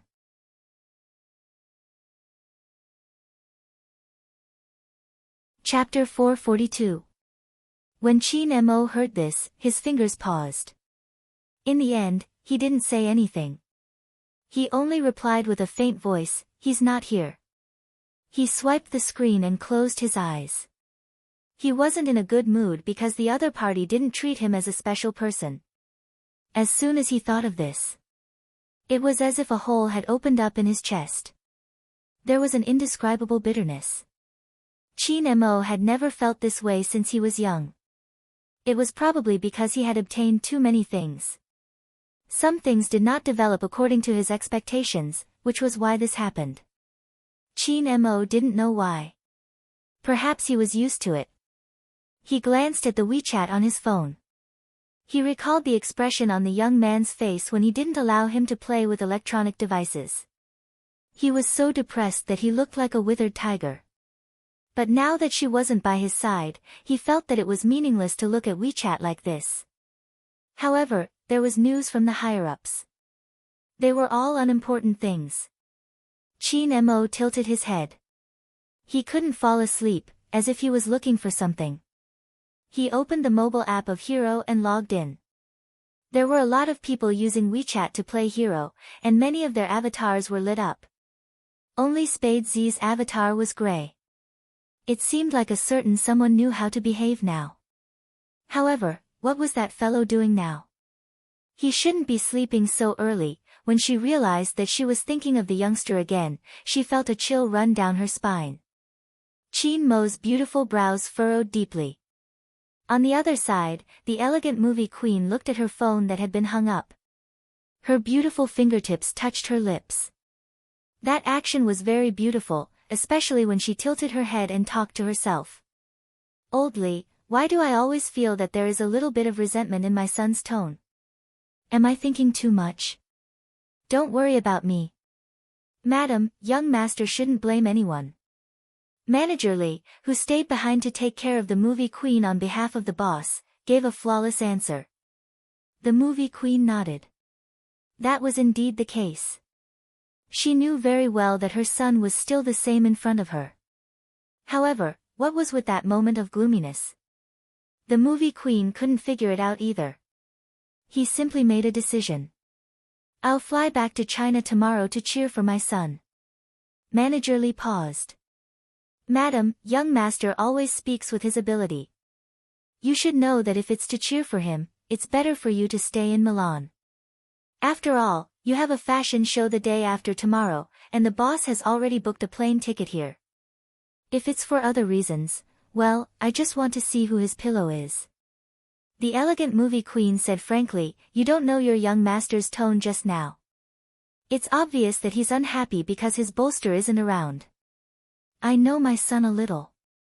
Manager Lee didn't know what kind of pillow would make his young master unhappy. But according to Madam, that bolster was a human. Alright, hurry up and book the plane tickets. Who knows, you might be able to see your young master compete tomorrow.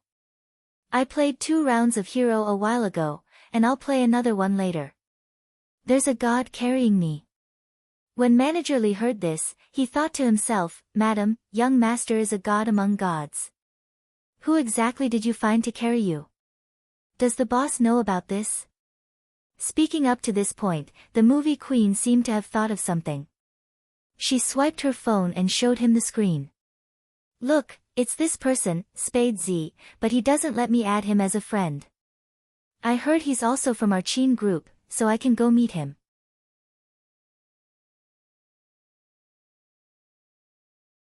Chapter 443. Manager Lee, who had been dealing with things outside all year round, only wanted to say, Madam, does the boss know that you play this game? And to find a guru to guide you.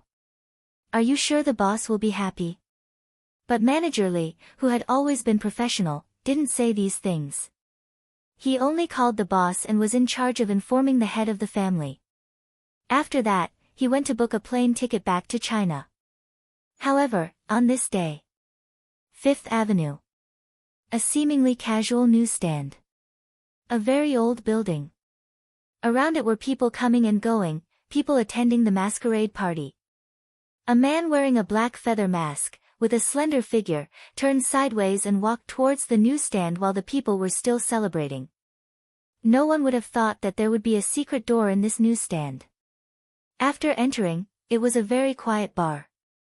The people in the bar didn't seem to want others to know their identity. The surrounding lights were also very dim, full of mystery. The man took off his mask, revealing his handsome Asian face. Fuck.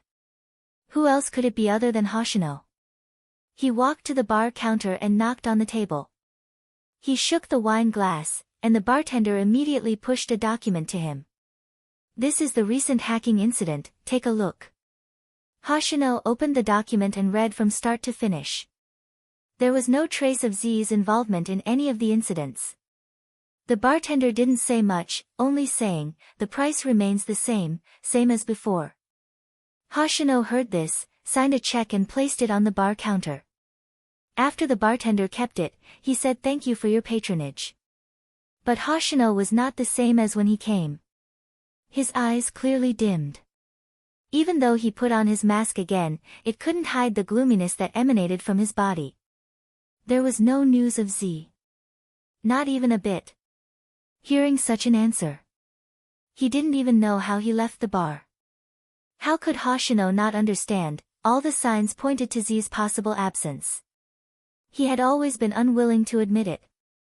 How could he admit the fact that that person was gone? Hoshino lowered his eyes, as if something had been dug out of his heart. So much so that when others touched him, he didn't feel anything. Returning to the street, it was bustling with people again. Hoshino's attire was undoubtedly eye-catching, so it was normal for beautiful women to come over to talk to him. However, the beauty could also see that the man in front of her seemed to have lost all of his emotions. Whatever she said, he didn't seem to hear. That unspeakable sadness was so huge that it stunned the beauty who was approaching Hoshino. She couldn't help but remind him in English, "Hey, handsome, your phone keeps ringing. Are you sure it's not something serious?" Hoshino finally came back to his senses. He thanked him faintly and pressed the call button mechanically. It was a call from a teammate, and it was about the competition. As well as the recent developments in the esports circle. When he heard the other party talk about the public opinion on the internet for the past 2 days, Hoshino's hand that was about to hang up abruptly paused, his eyes radiating a dazzling light. You're saying that all the official verified accounts released the same message at the same time?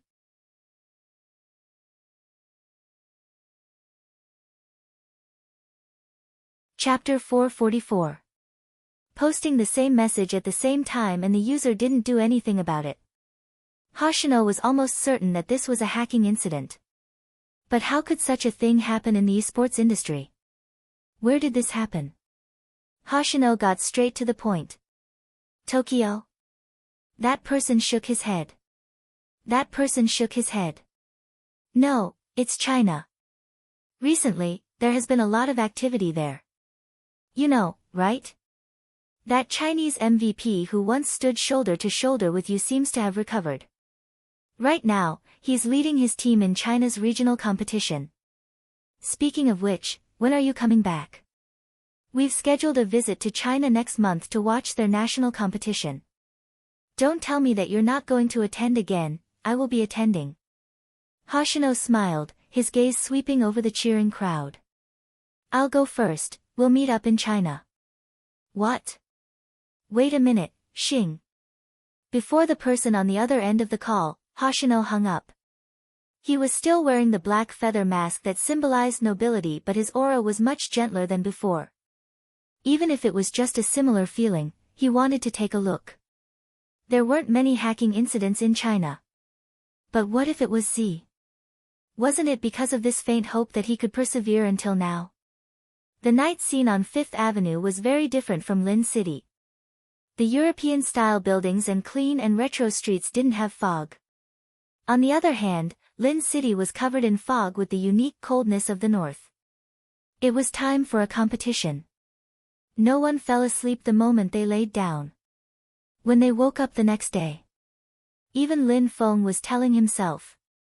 This time, he had to break into the National League. The reason why he loved gaming so much. Other than esports itself, there were also the people who accompanied him. Once they retired, they would no longer work hard for the same thing without any scruples. He couldn't leave any regrets.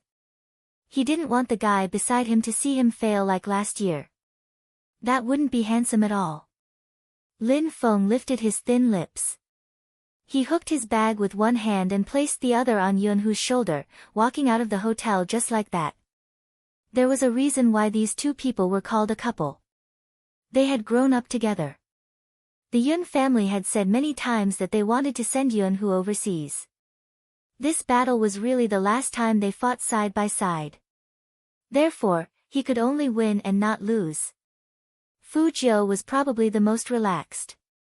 The jade-like young man stood under the light, wearing his battle uniform. His thin lips seemed to emit a faint glow. This was the scene Qin Mo saw when he opened the door. No matter who saw the other party's refreshing appearance, their anger would dissipate a little. Qin Mo didn't ask how the youngster found his room. The two of them naturally walked together until the entire team gathered together. Sometimes, because one had been looking forward to it for too long and had worked hard for too long, when the day really came, one's emotions would not show. He wasn't in the mood to eat breakfast, but he fed himself until he was full. It was unknown whether everyone's heart was beating at the same frequency at this moment. They wore the same battle uniform, but it was a long battle line. The moment Qin Mo said, "Let's go," the hot-bloodedness seemed to be able to ignite a bright light from every member of the team.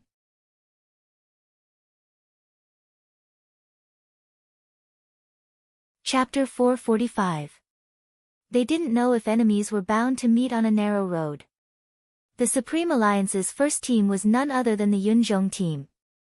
This was considered the Yunzhong team's home ground. After all, it was in Lin City. This match was different from the one in Tokyo. At that time, even if it was an international exchange, it was just a friendly match. But today, it was a real esports match. All the major online platforms in the country would be broadcasting it live.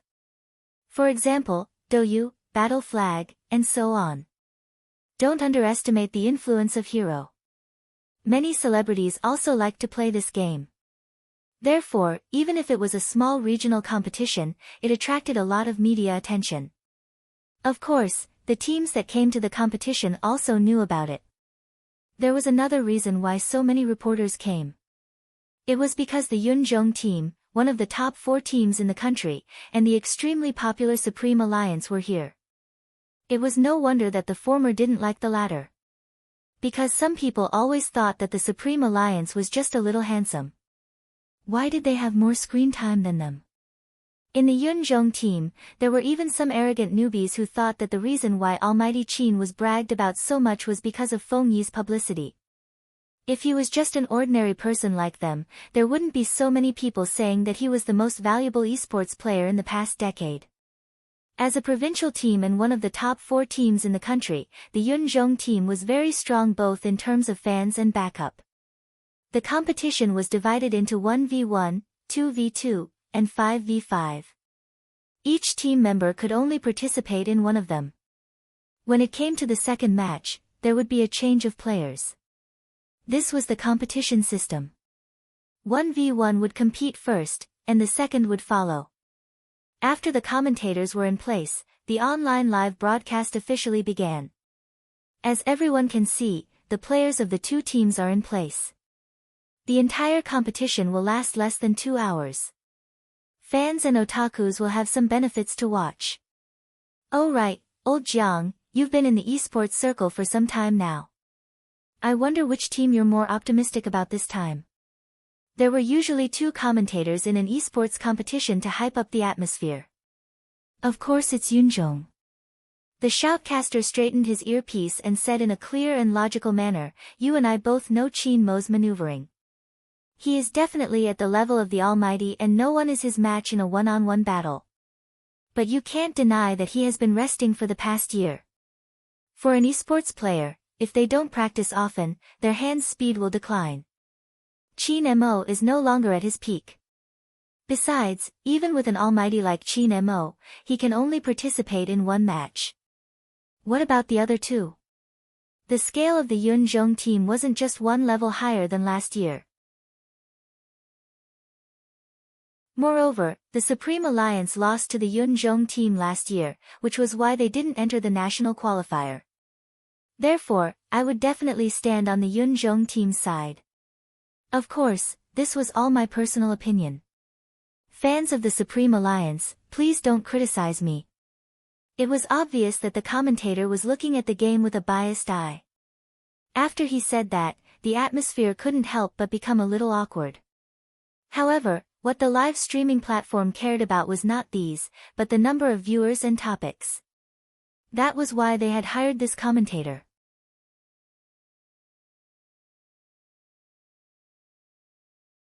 Chapter 446. The other commentator didn't know how to respond to the conversation. After all, he didn't have any opinion on any team, so he could only change the topic. The Supreme Alliance is here. Indeed, every one of them is handsome. But esports isn't about who is handsome.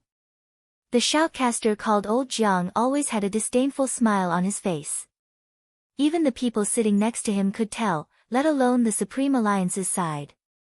Fu Jiu sat on the rightmost seat. With a lollipop in her mouth, she tilted her head and looked at the shoutcaster team. She didn't know why, but there was a hint of a smile on her face. Her smile was incredible. So many fangirls were going crazy. Spade. My big spade. Don't underestimate the lungs of the girls. Their shouts could almost flip the entire arena. Old Jiang, look at the atmosphere. It's not just handsome. My opinion is to look at the competition. The performance of some girls who don't play hero can't be used as a reference. Old Jiang, don't you know this Spade Z? He is the rookie king of Zone C, the winner of 99 first kills. Old Jiang, why do you only look at the surface like the young people? No matter how good he is still an amateur. He hasn't gone through professional training, so everything is unknown. According to what you said, Supreme Alliance has no chance of winning. I've said from the beginning that I'm optimistic about the Yunzhong team. If I were to predict, this match is likely to be 2-1. Supreme Alliance is likely to win the first 1v1. After all, they have Qin Mo. Are you saying that Supreme Alliance will send Qin Mo for the 1v1? What else? If it's a 1v1, Supreme Alliance might win one. When it comes to the team competition, Qin Mo, Yunhu, and even with Lin Feng, Supreme Alliance's overall fighting power is still inferior to the Yunzhong team. Since one person can only participate in one match, Qin Mo is the most suitable one. Old Jiang, did you forget that Supreme Alliance recruited the almighty north of Yin Mountain this year? He used to be an almighty, old Zhang. Yin Mountain isn't young anymore. He does have experience, but we don't know if he has weakened over the years. Wait a minute. The lineup for the 1v1 is out. There's no need to be so anxious. It must be Qin. Before the commentator named Old Jiang could finish his sentence, he was choked by the game ID that appeared on the big screen. Spade Z vs Ling Xiao. Supreme Alliance didn't send Qin Mo, but Fu Jiu. To think that Old Jiang was still patting his chest and talking about his speculation. But this time, his entire body stiffened. This slap to the face was really awkward. The commentator with the surname Zhang, who was sitting next to him, saw his expression and couldn't help but laugh out loud. It seems that Old Jiang is wrong this time.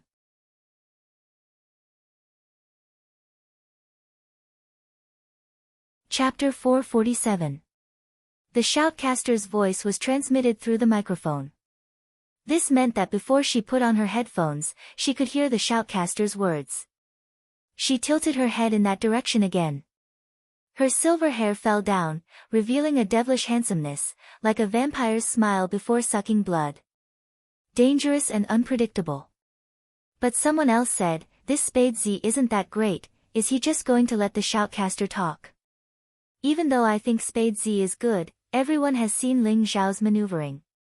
It's hard to say who will win this match. Even Spade's fans felt their hearts skip a beat when they saw the battle list. If Big Spade had met someone else, they wouldn't have been so worried. It was the first match of the National League. And it was a 1v1. Why did Supreme Alliance send Big Spade to fight Ling Xiao? After all, the opponent was really strong. Why did the wise and mighty Lord Feng Yi make such a decision?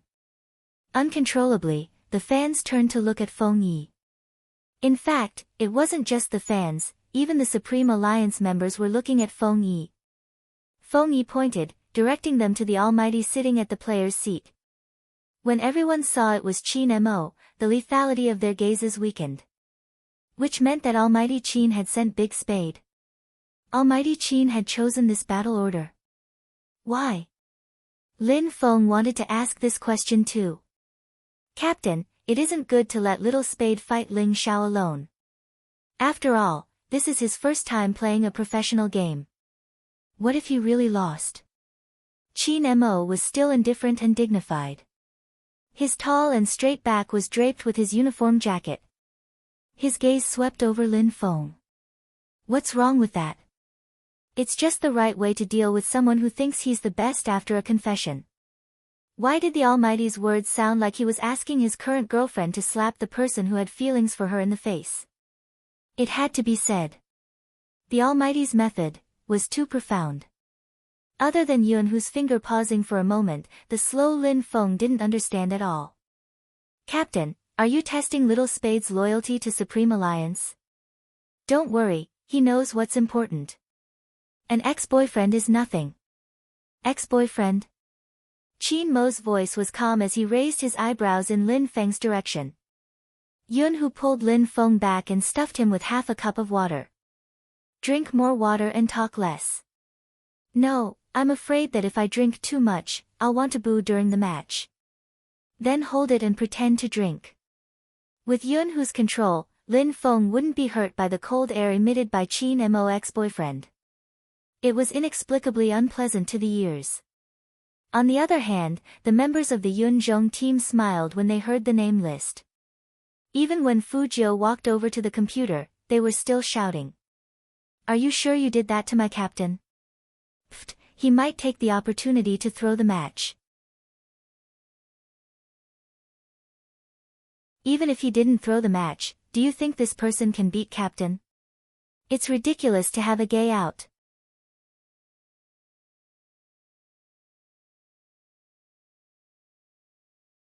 Chapter 448. In the face of such provocation, Fu Jiu didn't even look at him. She sat directly in front of the computer, moved her fingers, and put on her headphones. Then, she opened a typing window and tested the sensitivity of the keyboard. Seeing this, Ling Xiao also looked down.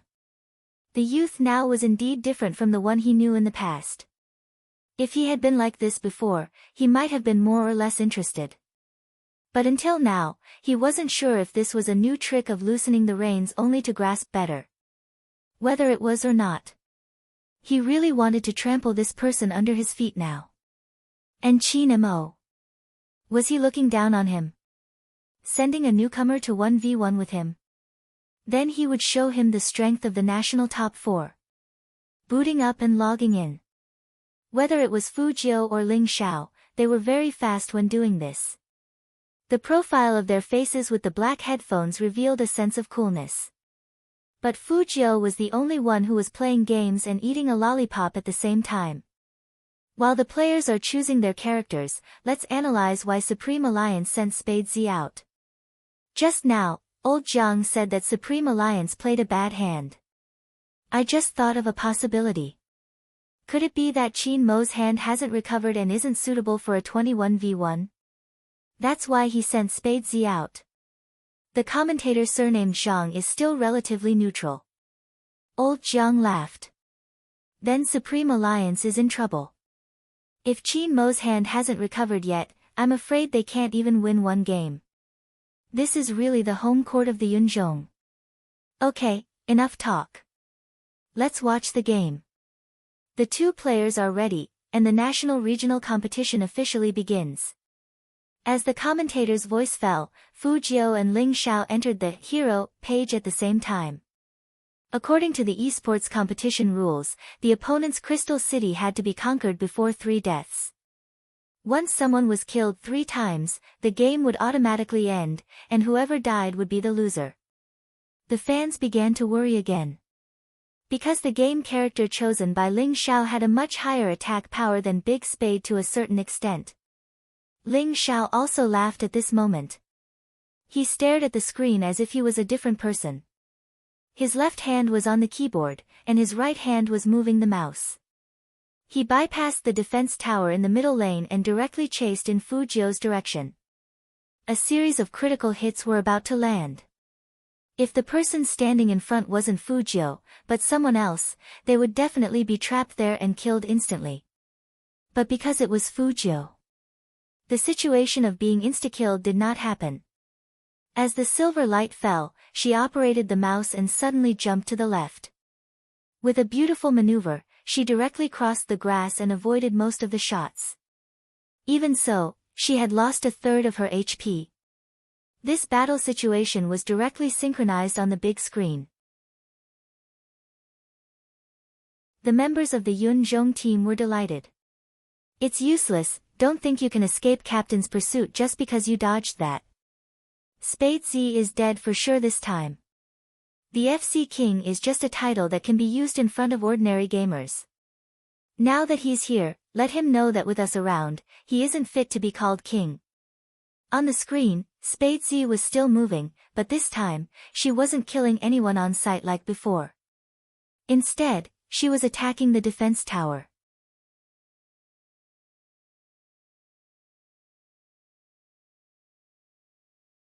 Chapter 449. His HP dropped as soon as the game started. This had never happened to Spade Z before. Did this mean that Spade Z was really going to lose? The fans felt their hearts wrench. But at this moment, the shoutcaster added, I'm afraid Spade Z is doomed this time. Is there any suspense? Old Jiang chuckled. Right now, it's like he's being chased by Ling Xiao. He doesn't dare to get close to Ling Xiao at all. It's already a miracle that he didn't die. I think Spade Z's standard is basically at this level. I can only say that the professional league isn't suitable for a FC King like him. Old Jiang was obviously looking down on Spade Z's skills by saying that. Lin Feng turned towards Qin Mo once more. Qin Mo lifted his lids and glanced at him. You have to believe in your teammates on the battlefield. Besides, Fu Jiu is competing now. Do you think he will lose? This was a very calm rhetorical question. However, it carried a very strong sense of oppression. In other words, that person would never lose. Lin Feng paused. Captain had never given such an evaluation to anyone before. Little Spade was the first. Just as this thought appeared in his mind, a voice suddenly rang out. A line of words popped up on the screen. Fu Jiu conquered the opponent's defense tower. Ling Xiao's speed was also very fast. He quickly skimmed behind Fu Jiu. It was probably to catch Fu Jiu off guard. It had to be said that his strategy was very good. On the screen, Fu Jiu's HP dropped by half again. However, she was still not immobilized. It was still an extremely fast movement. Ling Xiao chased after him. When they reached a certain place, they realized that Spade Z had already returned to the city. What a pity! The commentator, Old Jiang, couldn't help but say, Spade Z's HP was almost gone. It seems like luck is important in this game, but no one can guarantee that their luck will be so good all the way. Spade Z still has to fight. I hope he doesn't act like a deserter and only knows how to hide. Otherwise, this game will be too boring. Some of the audience agreed with Old Jiang's words. They were here to watch the match. The so-called competition was a slaughter. In such a large-scale regional competition, there were countless almighties. People would only watch if the killing was spectacular. What's the point of hiding like this? However, even so many people didn't think Fu Jiu would win. Fu Jiu didn't show any change in her emotions. She still had that lollipop in her mouth. He rushed to the bottom lane again. He first fought the monsters in the wilderness, then went straight to the enemy's second defense tower. This time, Ling Xiao didn't attack Spade Z from behind, in case he escaped again. Instead, it was a direct confrontation. However, if he wanted to face him head-on, he would have to ask the youth if he wanted to face him head-on. Fu Jiu moved her fingers and dodged another critical hit. Ling Xiao's eyes narrowed. Of course, he had to give chase. Fu Jiu walked through the grass, and her speed was indeed fast. No one noticed that at this moment, Yunzhong's defense tower, which was already half destroyed, was being attacked by the soldiers. Everyone's attention was on Gan Ling Xiao to see if he could kill Fu Jiu in one hit. Even the commentator sat up straight and couldn't help but say, there should be no problem this time. However, returning to the city again, Fu Jiu returned to the protection range. With the defense towers still around, Ling Xiao would not easily enter the city. After all, it was common sense that entering the city meant certain death.